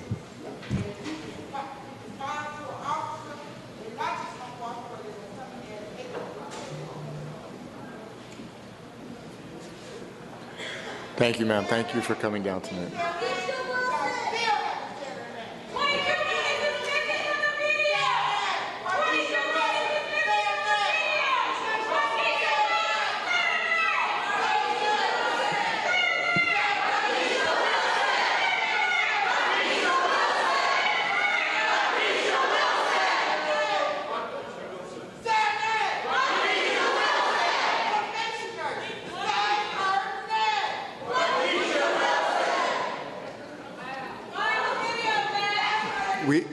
Ma'am, we think...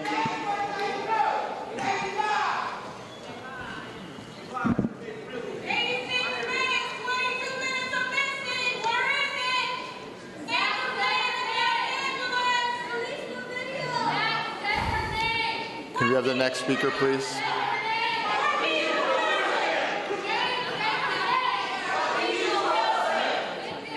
Stand there. Folks. Hamid Khan, please.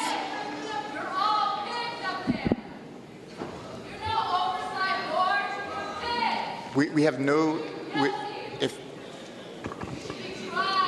the death of Waukesha Wilson was tragic. It was tragic. In the coming months,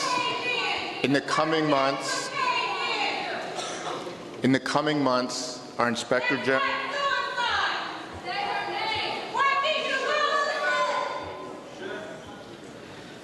In the coming months, our Inspector General's office is doing a report on the jails. Mr. Sibley, do you have an idea of when that report will be available? The report will be ready within about 6 weeks' time, Commissioner. 6 months? 6 weeks. 6 weeks, much better. So as a result of the tragic death of Waukesha Wilson, one of the things that we have done is we are doing an in-depth review of our policies in the jails. In six weeks, that will be on the agenda. I invite all of you who care about this issue to come down.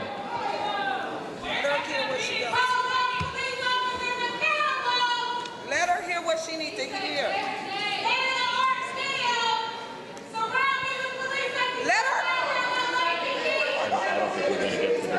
The other presenter. Okay, folks, it's 8:30. Folks, it is 8:30 right now. The meeting is scheduled to end at 8:30. What I propose is that if individuals have a comment they want to make to queue up, we will give everyone 2 minutes, but I think we have to forego the other presentations this evening. Okay. But we will give everyone, if you queue up, we will stay here until everyone has an opportunity to speak.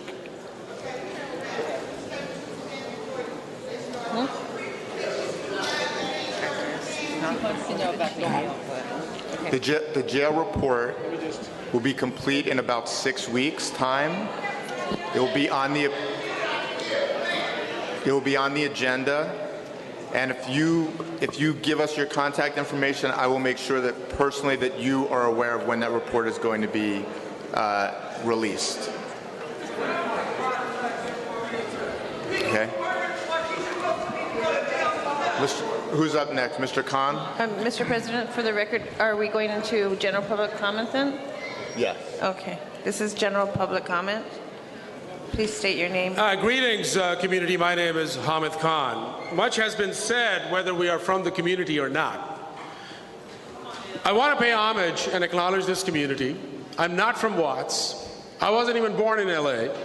I wasn't even born in the United States.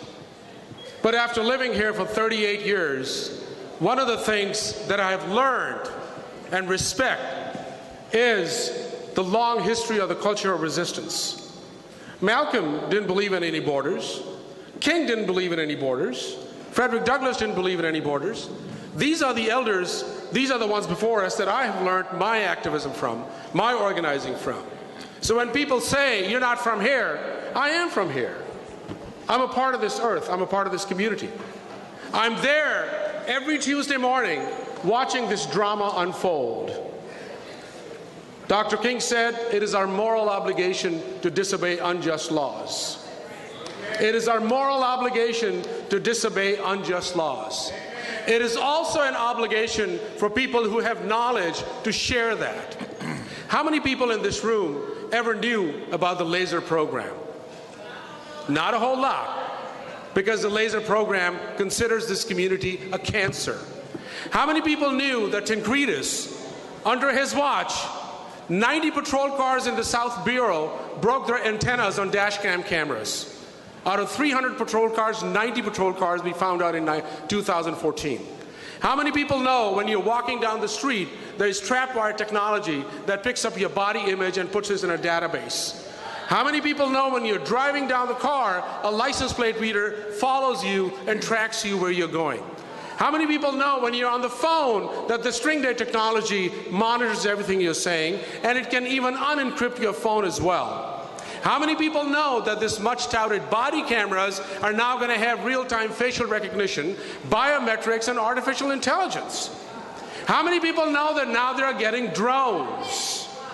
Drones that will kill and that will surveil. That's the message that we bring to this community. And they're not only statues, they are. Thank you, Mr. Khan.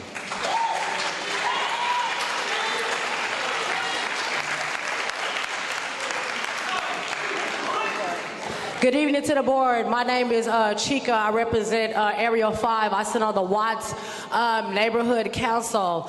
I have a good relationship with the police inside of the Nickerson Garden. Not all of us will see the same views when it comes to LAPD. I want to speak to my mothers, my grandmothers, and my sisters here today. We are quick to tell people in our community or point the finger, but when have you both went to your child's school and volunteered? How many of you can actually say that you walk your kids to school? How many of you can actually say that you go to the schools and you sit down with your teachers and make sure that they're not pushing your kids along with that No Child Left Behind so your kids can get educated? How many of you guys know what the IEP is while we quick to blame LAPD? Now, am I for the LAPD? No, I'm not, but I know I'm not against them because they have brought change in our community. And that's one thing about African Americans that they are afraid to address. We are quick to go with the fakeness because that's more of our reality.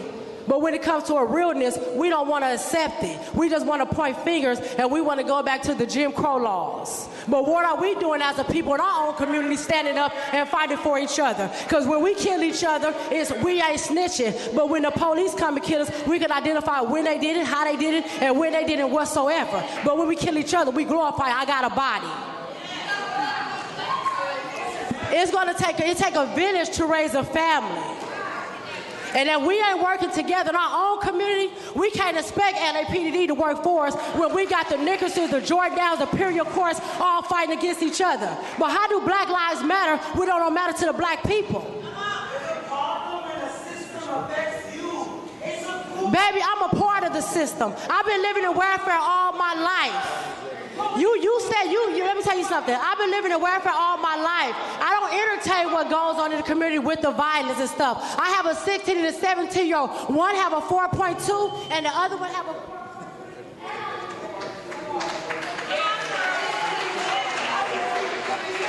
Thank you, ma'am.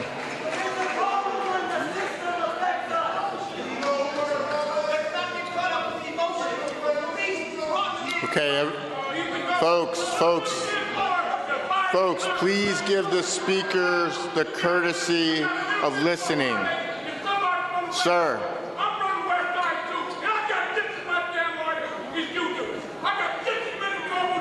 Sir.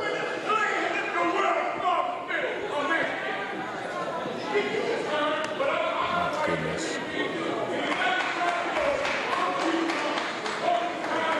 Hello. Okay. Hello. Thank you. I'm back again. My name is Mr. Keith Wilkerson. And one of the issues that probably haven't been brought to y'all attention, I'm speaking to the board this time, and the city of Los Angeles, you know, I don't know if you guys know, but the grounds as we standing on today that's holding this meeting is a recruiting ground for 17 different gangs throughout Watts.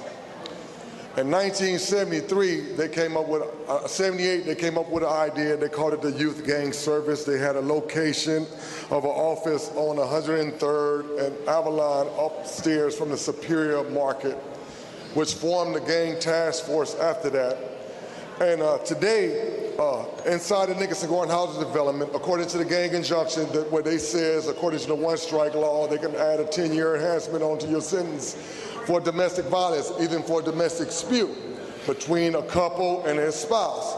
And the determination is that it was 97% in the Nickerson Gordon Housing Development. Today, we are 7% in the state of California as black people.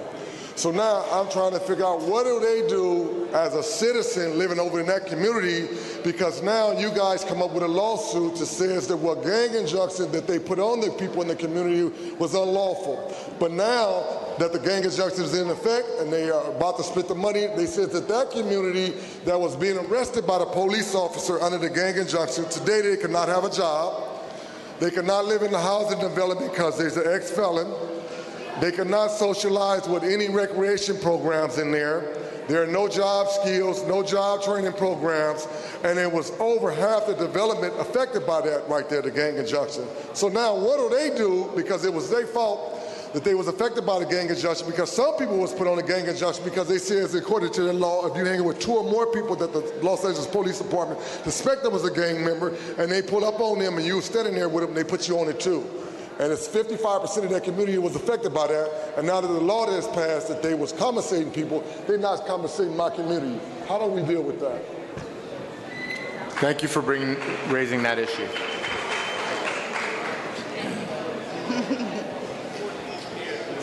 Good evening. Good evening. My name is Denai Mosley. I've lived in South Los Angeles all my life. I'm 47. I want to know, what are the police going to do about racial profiling? My son is racially profiled every time he drives a car.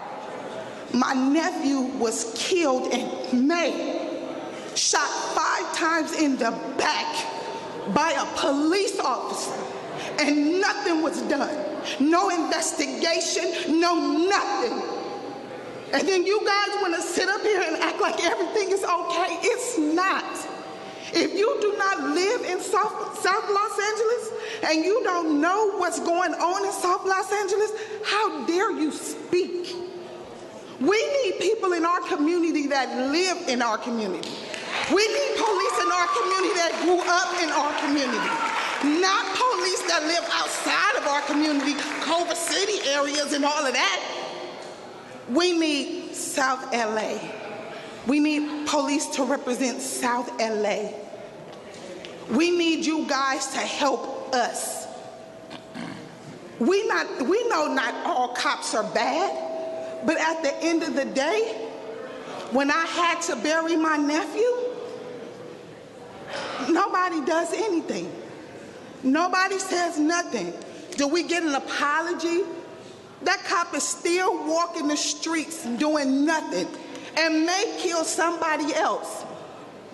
The one thing I want to do will say, the solution is stop racially profiling black men. Stop automatically assuming they are gang members, drug dealers. And stop being so quick to shoot to kill. Thank you, ma'am.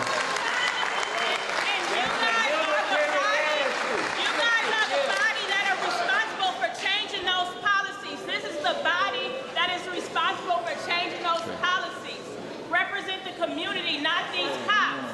They have a union to represent Ma'am, please queue up, and we're happy to listen to you. Am I good? Can I speak? Yes, please. Okay. Hi, Miss Cynthia. How you doing? I got a thing when I see powerful black women in power. There we go. So I've been in LA my whole entire life. You know what I mean? I've been racially profiled at the age of 13, 14 years old. And I just think that's way too young. You know what I mean? Like literally, how many of you guys live in our communities? I'm talking to you guys on the stage. How many of you live in our community? No, none? So I need you guys to stop trying to tell us what we need for our community because you don't live here. You don't. We live here every day. We walk these streets, we see the problems. We talk about it, and nothing gets done. Literally. I'm not here to bash the police. I'm not here to bash you guys on stage. But I'm saying that we need to make a change. For real. Like, I get it. Yeah, we got gang makers. Yeah, we got a bad hood. So fuck what? It doesn't give the police justification to kill black people on the fucking streets. That makes no sense. The job is to protect and serve. When you sitting 16 fucking shots in somebody's goddamn body over a knife, that's counterproductive. You're not protecting nothing. You're not. She just said her nephew got shot 5 times in the back. 2 times is too many to shoot somebody. 2 times is too many. 5 times? There's plenty of cases like that. Man.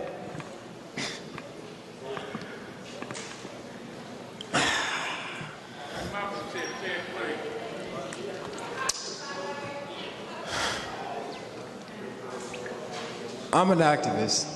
I've been an activist since high school. I was able to weave out the bullshit in the textbooks in school because of the fact that my parents raised me right.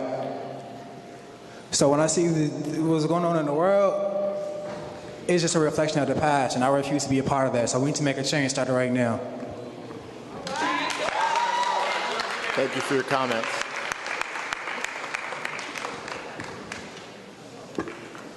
Many black and some brown unarmed young people were killed unnecessarily by LAPD, and this commission did nothing about it.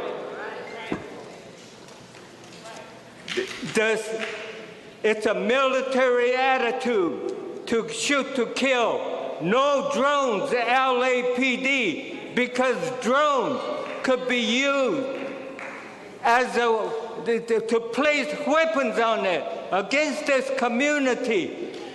The reason there was a Watts rebellion, the reason there was a 1992 LA rebellion, and historically rebellion all over the United States against police brutality, was that the community living in those communities, the people knew of police harassment, surveillance, brutality, and criminalizing their people. And when Rodney King when the jury said not guilty, spontaneously the people of the city, because they were for justice and human rights, exploded in a rebellion. And you people are continuing this issue. No drones to LAPD. It's more militarization. The only way LAPD will de-escalate your agenda on item 3E talked about de-escalation, but de-escalation, as you say, is only word. Unless you de-escalate, actually, it's meaningless. It's bullshit color word.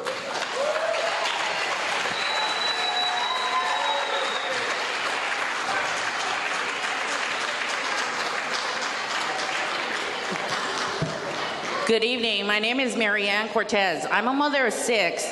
You know, when I came here to this meeting, I thought it was going to be a little different. Don't take me wrong, but this is my personal opinion, and I respect everybody here. You know what? We're here in the community. We have kids. But I'm going to tell you something. My kids, I was homeless at one time, with like lots of you guys, but I made sure that my kids were ready for school, and I have 2 in the university. We can make a difference in this community. But the sad part is that my kids sometimes are at school and there's lockdowns. And my kids at night, when we hear those helicopters, they're sleeping at night trying to wake up the next day. But you blame all the blame on the policemen. But I feel the safety of them coming out to the schools when I'm at work trying to make a living for my children.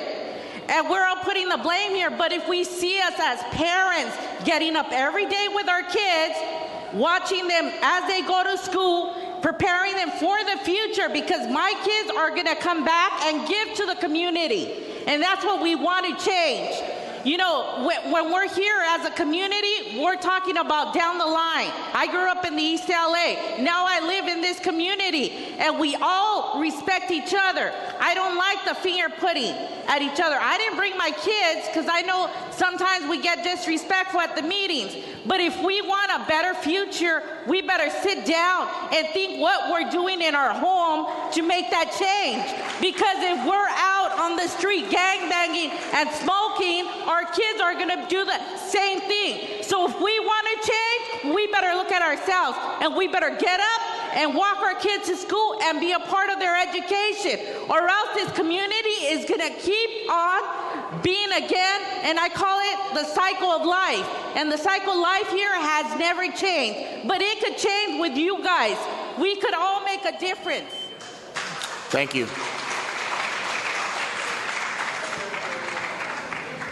I'm going to address myself to the community because the police commission never listens to anything, and you all know that. My name is Akhil Gopal. I'm speaking on behalf of Jewish Voice for Peace, which is an organization of Jewish Americans and their non-Jewish allies, and we work for racial justice in the U.S. and liberation of Palestine. Thank you. Our latest campaign is called Deadly Exchange, and it highlights the exchange programs in which U.S. police, including the LAPD, trade worst practices such as racial profiling, police shootings, and mass surveillance with the Israeli military. And we know that's been happening for almost 2 decades, and that mass surveillance is a very key part of this, including drone technology. In 2014, the Jewish Journal reported that a delegation of 8 officers led by high-level officer Horace Frank went to Israel where they toured surveillance companies such as NICE Systems, which is implicated in helping Sheriff Joe Arpaio surveil one of his jails, and Verint, which was implicated in the NSA wiretapping scandal. Both of them are Israeli surveillance companies using technology practiced on Palestinians. Both are contracted by the LAPD. Horace Frank also drooled over the Israeli drone made by a company, Sky Sapiens, called Hovermast. He said, though, that it has its challenges convincing the community that it's not Big Brother watching you. Well, we know it is. We also know this is what he said. He said that we are facing the growing threat of terrorism and major criminal elements. That's what the LAPD considers you all to be. Terrorists and major criminal elements. So what we want as Jewish Americans and their allies is from U.S. to Palestine, safety and sanctuary for all, not safety for some based on violence against others, based on brutalization and surveillance.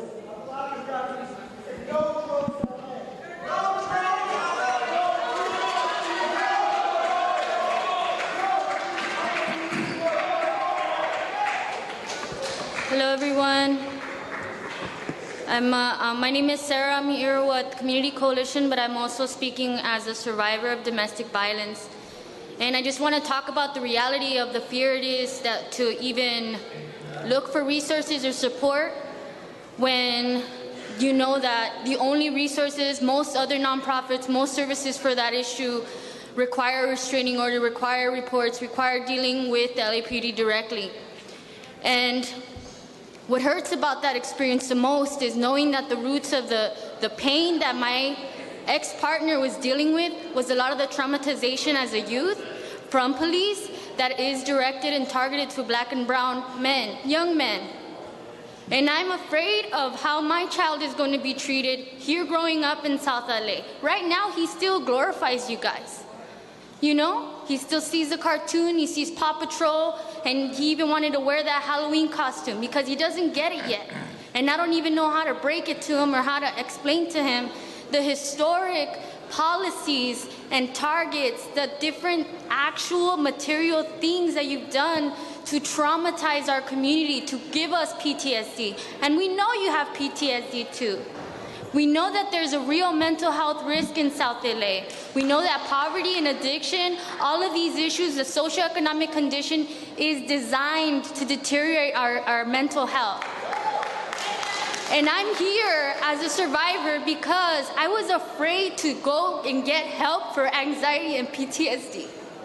Because a lot of us here have to deal with that.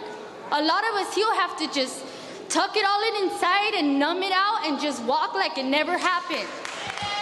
And that's unfair. And a lot of you guys, a lot of the police officers do the same.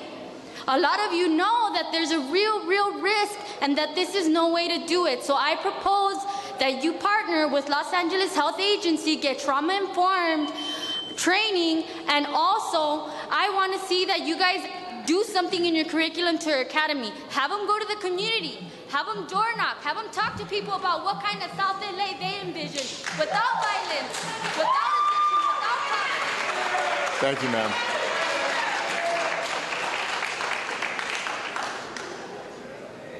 Hello, my name is Victoria Brown, and I am a community activist. I am a member of CPATH at 77. I also volunteer at Bala Middle School and Locke High School. And I also participated in a program called Project Accountability. So really today I have two issues. And my first issue, I'm going to hold that issue because I'm already speaking with Deputy Tingariti and the captain at 77. So I don't want to bring that up here. But it's about escalation and de-escalation of force is completely out of control. And you guys are going to have to get a handle on it. And I was here. At the... Can we please quiet down and give the speakers... I was here downtown at the meeting that you all voted on escalation, de-escalation, but you all were not really sure about that item, and you voted yes on it anyway. And I'm very disturbed with that. And I just used my time up. Oh, I have another minute. The second one, and like I said, I'm going to take that up with Deputy Tingariti. We actually, on the agenda tonight, we did have a report on the de-escalation training, but unfortunately, we didn't get to it. I have a second. Sure, take your time. That is important also. I am a member of CPATH. I've worked in community relations at 77 for now 15-something years. And there's an incident which everybody know about, which was the cadet incident. There's an officer at 77 that was transferred out of community relations, which really disturbed me because I've worked with this gentleman for the 15 years that I've been volunteering at 77, even when he left 77 and promoted. And he deserved that promotion. He deserved to be in community relations because he is the person that you want in community relations. He knows how to communicate with African Americans, Hispanic, with children. And and when he walks down the street, the kids know who he is and they're excited to see him. And that community relations,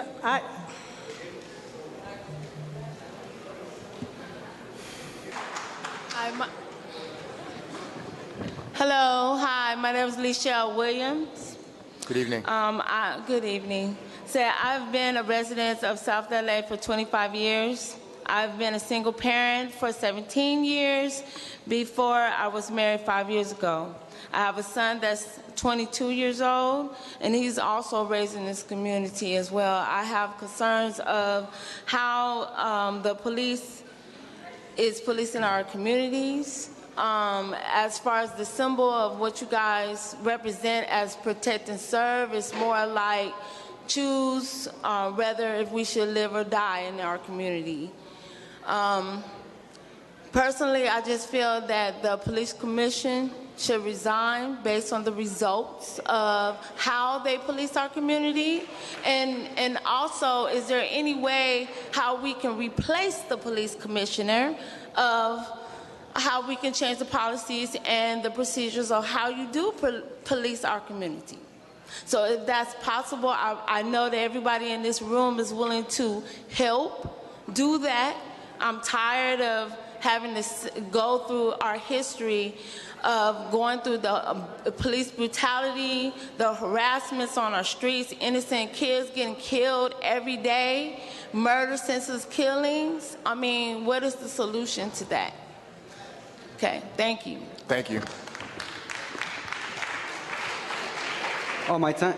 Good evening. Good evening. My name is Arturo Flores. Grew up in South Central LA. Marine Corps veteran, 5 years. Served in Iraq in 2008, Afghanistan 2010. Graduated from UCLA in this year. I'm gonna keep this really short because I gotta use the restroom. And it's a long line. But I disagree with the gentleman. He said earlier that you guys just came here. He's not going to talk to you because you don't listen anyways. I disagree. I think the fact that you guys are out here is a sign that you guys do want to listen. That you guys are here to listen to the people. Now, with that being said, I hope that when you leave here, you take something away, and I hope this wasn't just a PR move. As you can see, there's a lot of passion and raw emotion in this room today from community members and from activists, from everybody who feels like they have a stake in it. I also have a stake in it. When I grew up in South Central, I was 13 years old. I always wanted to be a cop. I was playing soccer one day in the back of an apartment, and a police officer ended up pulling out a gun on me and told me, don't ever put your hands behind when a cop's present. The next time somebody pointed a gun at me, I was in Afghanistan.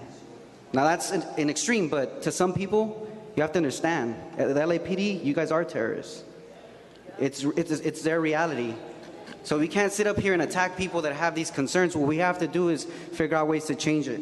I have three action items. Two of them deal with reform. The first one, you need to reform the police training. It starts at the fundamental level with the academy. Right now, you guys have a paramilitary-centric program. It needs to shift to community-centric program. We don't need soldiers. What we do need is we need community servants. The second one is hiring practices. They said that they asked you guys, who lives in the community? None of you guys do. Ask the cops who lives in the community. They probably live in the valley as well too. So the last one, and I know I'm gonna run out of time, and I ask that I'm afforded like 15 seconds, but restore integrity, accountability, and transparency. Restore faith in the department. Sometimes that means prosecuting officers.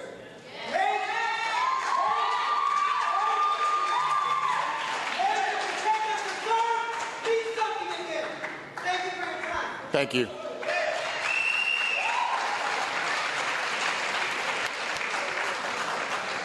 Good evening.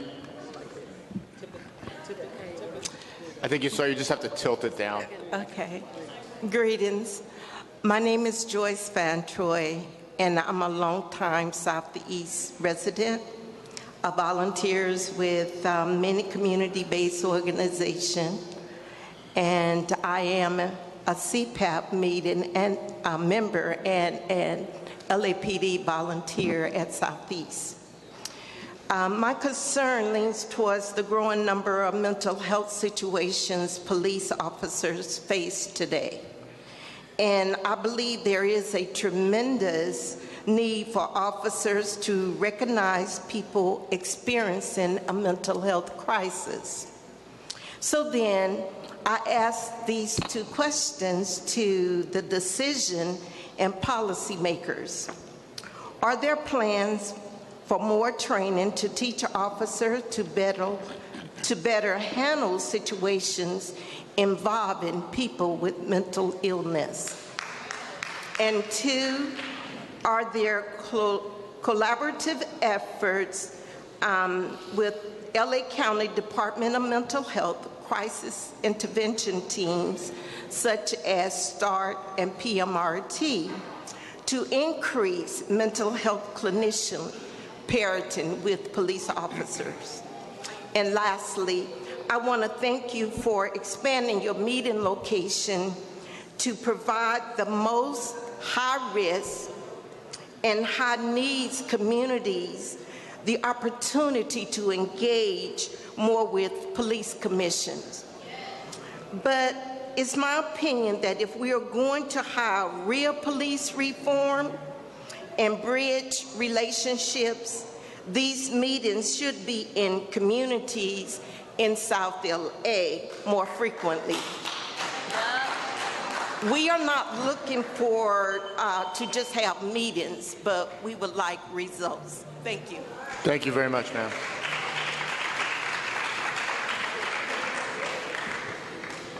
All right. Good evening. Good evening. My name is Alexis Ortiz. I was born and raised in Los Angeles. I'm a South LA resident, also a member of Community Coalition and community organizer here in Watts. I want to start off and take a moment just to honor Kenneth Lewis, whose life was taken last month by police in Watts, and sending love to those affected most by this state-sponsored violence. Also want to thank you all for finally being transparent and accessible by bringing these meetings to the communities most impacted. I hope you do get to the point where you bring all of them, not just some of them here. And so, yes. And I wanted to take in a moment to address agenda item 3E, which I know we didn't get to. However, the de-escalation stats that we have, that Community Coalition collected this year as we polled over 4,000 residents, was that 88% of residents say we need better de-escalation training. 81% of youth and adults say that it is high priority for folks with mental health issues and development issues to be diverted to treatment.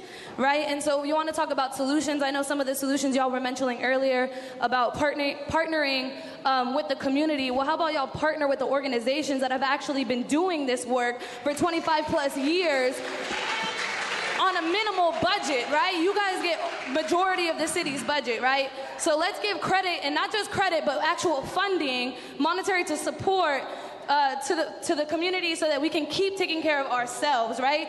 We don't want to be out here killing each other over crumbs, right? And no disrespect, nothing but love to all the folks that have lost ones at the hands of our own very neighbors, but maybe we stop giving the deadliest police department in the nation the majority of the city's budget. We'd have more money to sponsor and fund the resources, the schools, and the things that we need so that we're not out here killing each other. Maybe if y'all gave us the stuff that we need, we could take care of each other. Thank you. Good evening. Good evening. I wanted to, first of all, a bunch of our members had to leave, but I wanted to ask all members of Community Coalition to stand. They came out tonight to support and be present and have their voices heard. We had about 100 folks here earlier, and so I just wanted to give recognition to the hard work to be here tonight, so thank you. Secondly, thank you all for attending tonight. I hope that when I walked in and I saw over 300 people here, I felt a glimmer of hope and a belief that in the long term, with community activism, organized power, and social justice, we can arrive at the end game that we're all seeking to arrive at. We believe that by doing these meetings in the community, if we can get there. Please double down, triple down, quadruple down, get more of these folks out of here. If anything, Mr. Teefank, I hope this proves to you from that conversation that there is an appetite in our community for justice, for engagement, for meaningful dialogue. Angry, focused, emotional, solution-oriented, it's all here, brother. And we need more of this every day so that we can get to the day where there's zero officer-involved shootings, zero homicides, community-driven, people-driven from the bottom up. So thank you all for being here. Thank you.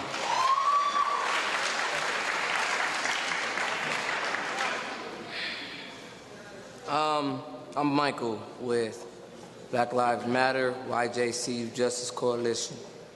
I want to first give a real recognition to all the people who fought to get this meeting done. See, because this isn't like, y'all didn't like decide to come to the community forced your hand to get to here. And you better see all the community that's gonna keep forcing your hand.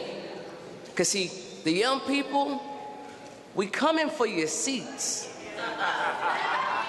We coming for some accountability. See, we not singing "We Shall Overcome" no more, because it didn't work. You got in that seat and you forgot to overcome.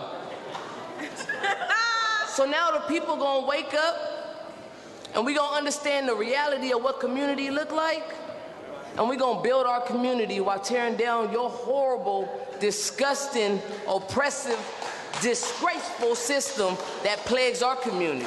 Because it ain't welcomed here no more. And I'm gonna let you know about these drones. I want everybody in this room to walk away knowing one word, one group. That's LAPD Stop Spying Coalition. I encourage everyone to look them up and get some real knowledge. Don't walk out of here and don't grab no knowledge. Don't walk out of here and say you went to a meeting and everybody was screaming and you didn't hear no knowledge. Because there was knowledge shared today, but it sure wasn't on the PowerPoint. But back to y'all. In a real way, I'm gonna say this, and I'm gonna go sit down. To all my community members, I'm sorry, I forgot, I'm not talking to them.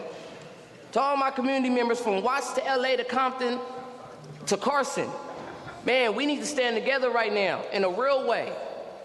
Because at the end of the day, we're dying. When we're saying names, we're saying the name of the deceased. By people who were sworn to protect and serve, not to kill and destroy. We need to rethink about what we call as a drone following me, following you, following you, following you, following that child. Thank you, sir.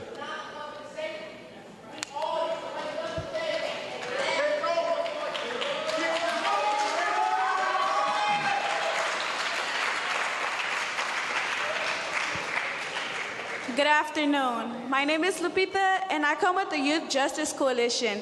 Let me tell you guys some facts, because they already know this, and they know I got it coming. That's how they're looking at me.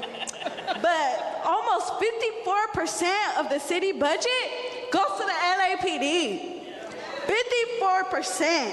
And less than 0.2 goes to us. And us, I'm talking like a youth.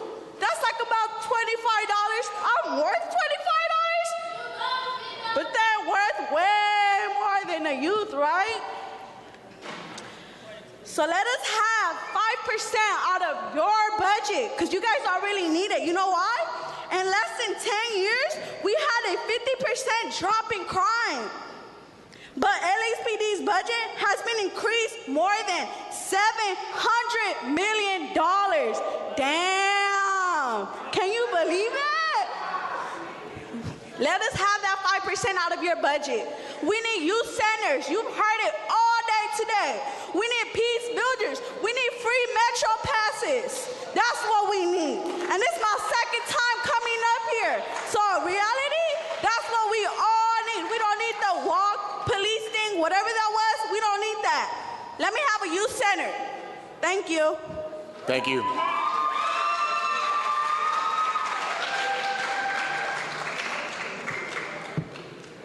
So my name is Paul Soak. I'm also with the Youth Justice Coalition, right? And I'm going to talk to you guys as somebody that was an offender in 1998. I was arrested by the LAPD and I was sent to prison, right?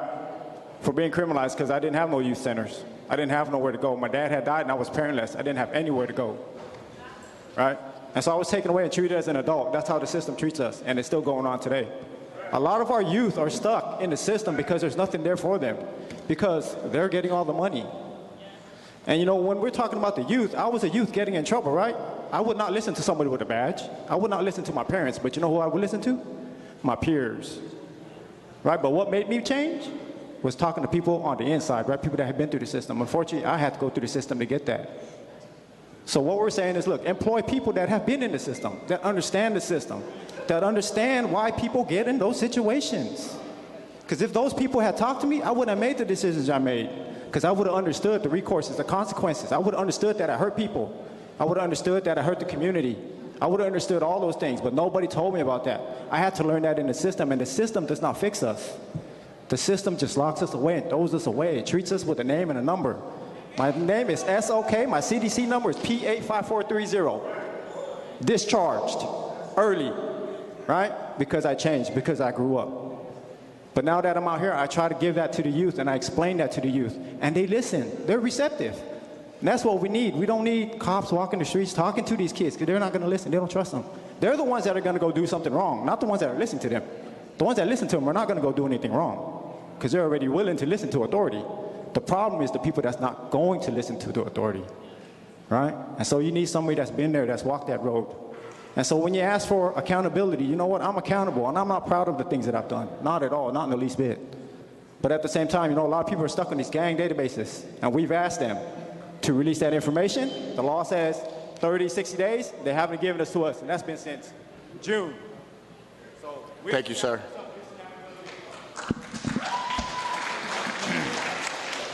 Good evening. My name is William Taylor. Good evening. I'm a Vietnam vet. I'm a deacon in the church, and I'm an independent contractor for the Defense Department. I've lived in Watts all my life, 64 years. Charlie Beck, I want to speak to you, sir, because we need police on these streets. Today, a young man got shot down on Wilmington and 103rd, and a cop didn't do it.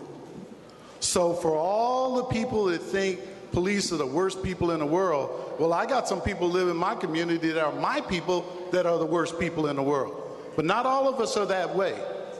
So when we look at landlords and how they take care of their tenants, Mr. Beck, I look at you as our landlord, because you're going to be out there making sure we're safe. Southeast, I'm a CPAP member with Southeast when Captain Small was there. I'm on the CLEAR team in my community. I want to make a difference, but they're not getting the help. The officers are not getting the help that they need, and we're suffering. I know there are budgets. I run budgets too. Trust me, I have. But we need to get more cops on the streets. So to me, you're my landlord. And, you know, when you go to court and the landlord is a slumlord, he gets sentenced to live in that building where he's not taking care of it.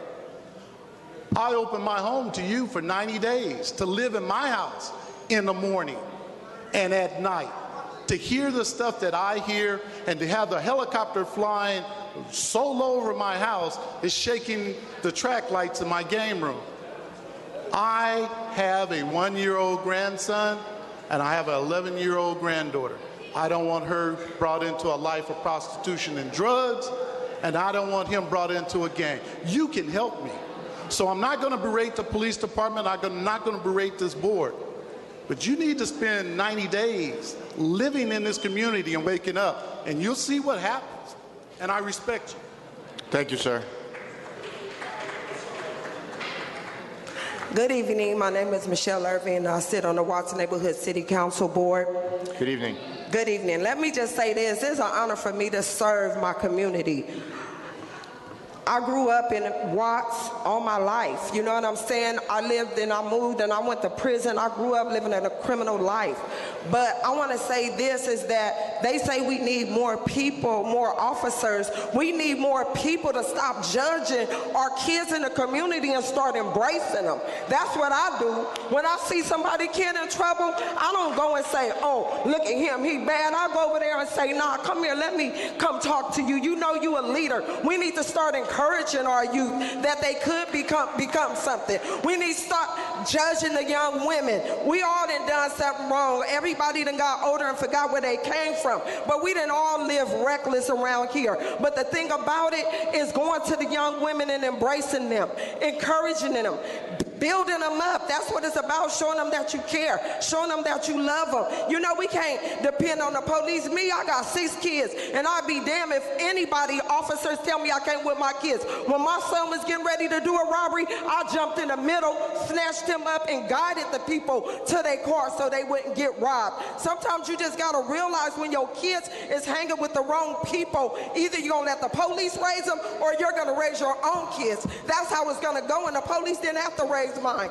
Even though I grew up in the hood, I raised mine. When my daughters was having sex, I took them to go get shots so they wouldn't have a baby and follow in my footsteps. I raised my kids to try to do better. And as they got older, they made the wrong choices, and the police had a job to do, and they had to go be where they needed to be. And that's how it is. Now, I don't agree with, you know what I'm saying, people getting killed in the street and gunned down for nothing, but I do agree that we got to work together as a unity. I do believe that people that is older need to start embracing these young men. That's why they're going through what they're going through. And I just want to say that we got to start standing up and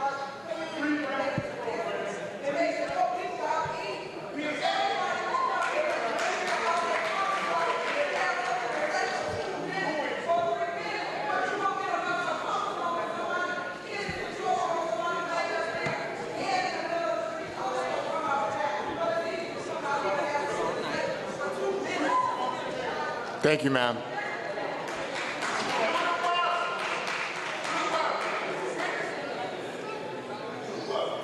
My name is Melanie Ochoa. I'm born and raised in Compton, right next door. I'm also a staff attorney at the ACLU of Southern California. I'm sorry, hold the clock for a moment. Folks, we just have a few more speakers. We really want to hear what the folks that have stood in line for a really long time, we really want to hear what they have to say. So if you have a private conversation, feel free to take it outside, but otherwise, if you're in here, please keep the conversations to a minimum. So I wanted to talk about the Board of Rights, which we didn't get to as an agenda item, but in the wake of Charter Amendment C, the City Council has committed to listening to the community and taking action to address the various concerns around the Board of Rights. But there are a number of steps that the department, the Office of Inspector General, and the Commission can take now to immediately address well-documented concerns and provide solid information to inform the City Council's efforts. Some actions that can be taken by those present here include: 1, requiring the department to make disciplinary reports available on its website, which it ceased doing in 2013. OIG's best practices report noted that these reports were still being produced but were not being updated on the LAPD website. The department should make materials relating to officer discipline, including policies, summaries, or reports that are available internally, easily accessible on the department's website. The Commission should also ensure that the training materials for Board of Rights participants are publicly posted, and this is also consistent with the OIG's previous report. The OIG should also reinstate its practice of conducting and publishing regular audit reports of LAPD discipline. The last of such reports was published on the OIG's website in August 2012.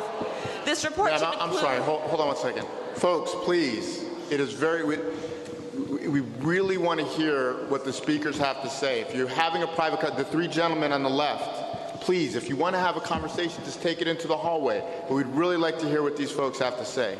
Los Angeles Police Department and the Jordans and the Dickersons and also the Imperial Court, they were terrorizing free Sir, we're tearing up organizations that were doing good, that were preventing the type of things folks were talking about. Your organization, Sir. the people on your board should be looking like people like us, not making the money that you make, to make the money that we make, if we make the money, live in this community. They don't need to live, you don't live in this community. Please give the respect speaker. the young woman and let her speak. That's all.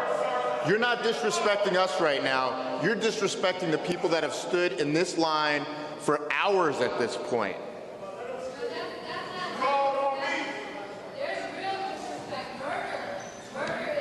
Can we, ma'am, please.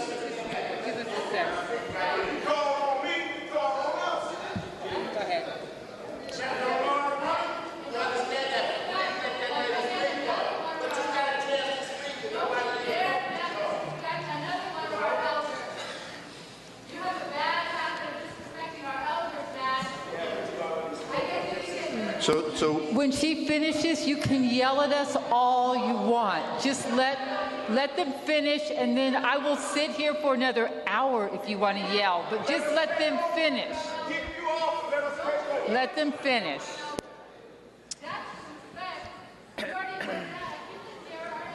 The OIG report should also include... Where's your mic? The OIG report should also include, at minimum, an accounting and description of all cases before the Board of Rights the department recommended penalty, whether the commission concluded the officer's conduct was out of policy, the Board of Rights finding and recommended penalty, and voting patterns of civilian versus departmental participants. The OIG should also audit Board of Rights proceedings to determine if decisions are supported by the evidence produced during the hearings and to ensure that the boards are complying with the required procedures. These are not new requests. These are requests either previously made by the Inspector General or directly in response to complaints by the officers and public alike seeking more transparency around the Board of Rights. Making these reports and documents public is an important step in understanding what issues actually exist around the Board of Rights. If the department intends to create... Turn the mic back on, please. She was interrupted multiple times. If the department intends to create a disciplinary system that is seen as internally and externally as effective and legitimate, this information is absolutely necessary. Thank you.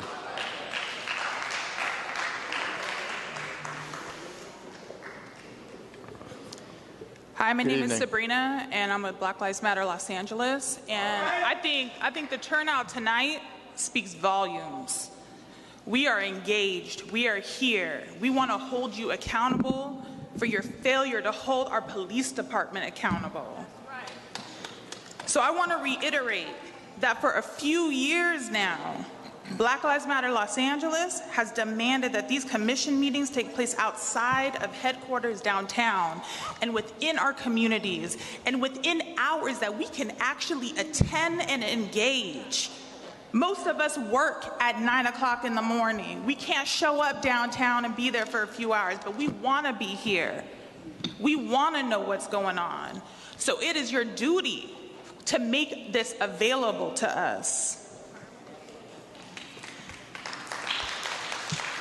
And although I'm glad to see this happening today, and I hear there might be a few more that are within the communities following this one, it needs to be permanent. And it needs to be an indefinite change. It needs to continue to happen. It's just, it is what it is. It's in our communities. It's not in headquarters, and it's not during working hours. It has to be accessible to us as citizens, as residents. So you all have time and time again have shown either your inability, incapability, or your just downright refusal to hold the Los Angeles Police Department accountable for their murderous actions. So if we have to do the work to hold you accountable, then that's the way it is, but you gotta make yourself as accessible to us. So when is that gonna happen? You talk about 6 weeks and now stuff being on the agenda. Where's that meeting gonna be in 6 weeks? So make these meetings permanent in our communities, accessible within hours that we can all attend. And frankly, you all need to go, but let's start with you, Fire Chief Beck.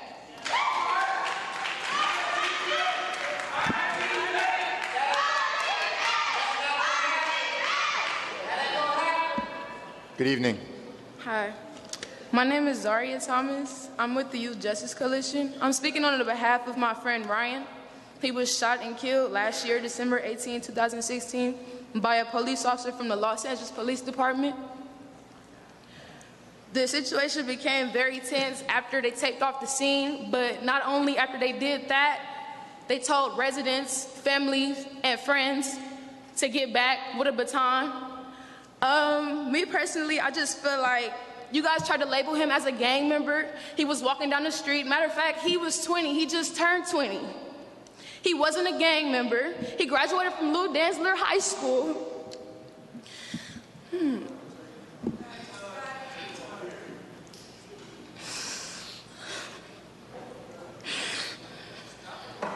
Take your time. Take your time. I just feel like, me personally, I feel like you should apologize. Put yourself in his mother's shoes. What if that was your child? He didn't deserve that. Nobody deserves to get killed.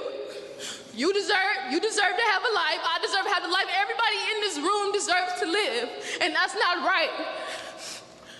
Every day, I walk down the street and I am scared for my life because I don't know. I mean, my immediate reaction question is when the police pulls up on me is to move or keep still because I'm terrified. I mean, I don't know what's gonna happen. So it's like, it's just very frustrating. And put yourself in her shoes. What if that was you? Thank you. Thank you.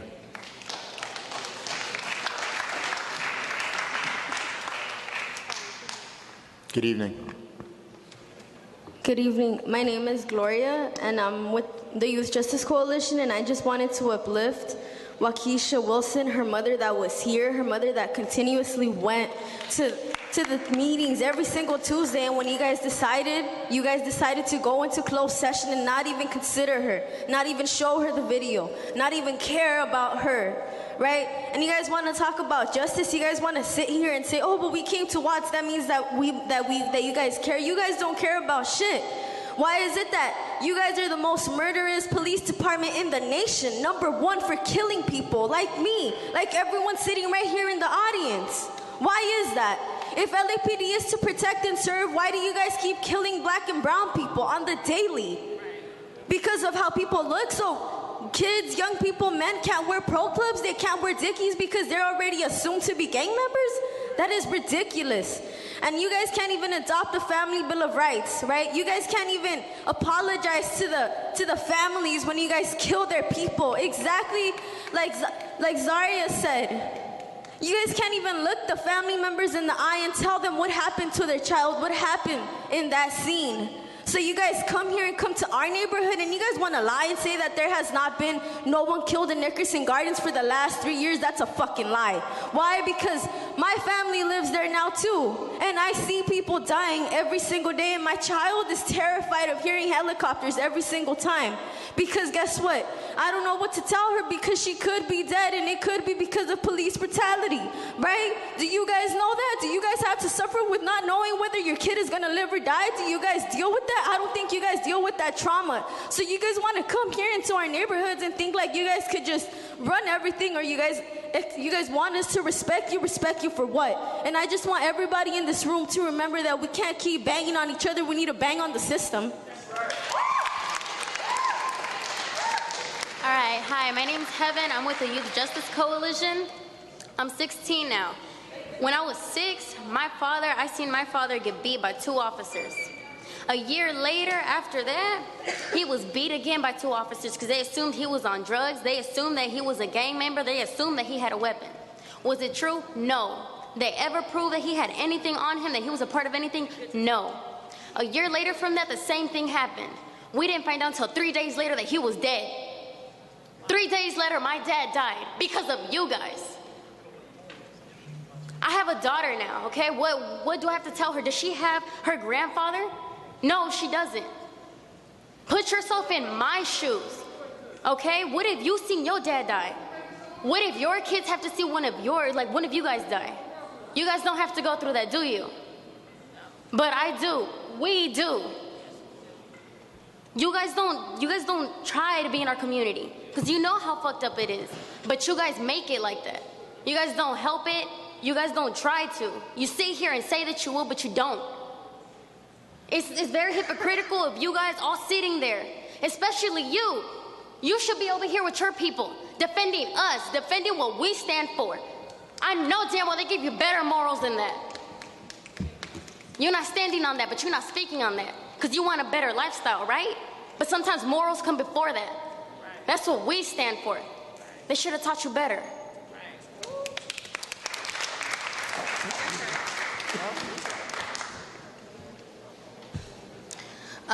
My name is Sari Shakur. Good evening. Hey. So recently I became an aunt to a beautiful black boy. He's only 5 days old. When I looked into his eyes for the first time, I saw all the apologies that would soon come out of my mouth. For example, I'm gonna have to tell him, Nasir, do not be happy because we know what happens to black boys. Nasir, don't be loud because you might be aggressive. Nasir, don't play on playgrounds because you could be seen as aggressive because you're school police inside of your school versus counselors. versus counselors and things you actually need. Nasir, do not breathe. Nasir, if you don't breathe, you're a threat. Nasir, if you do breathe, you're a threat.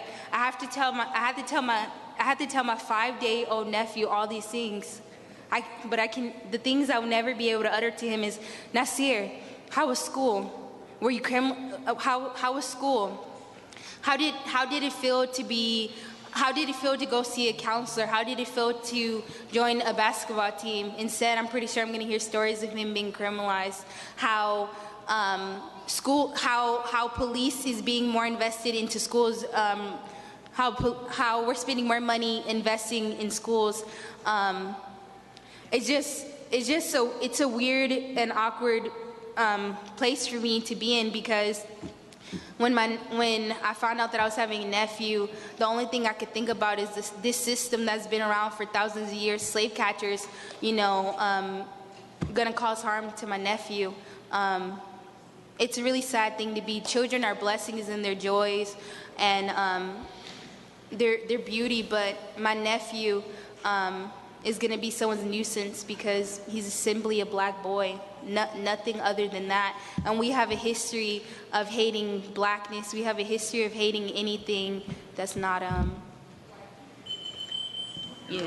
Thank you.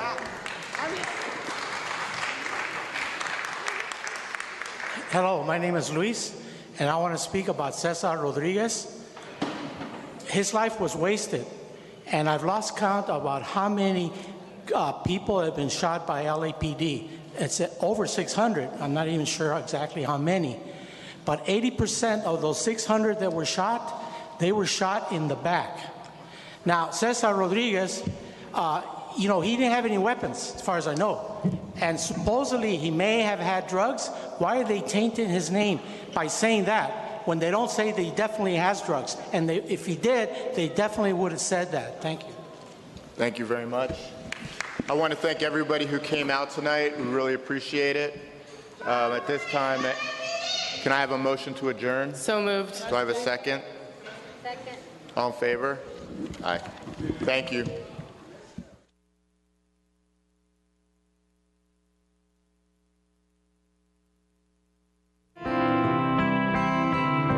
Hi, I'm Christy Odom in Los Feliz. You're watching LA City View, Channel 35. Our city, our channel.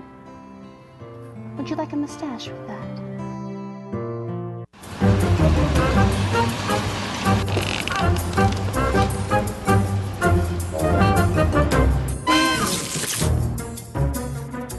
Shh.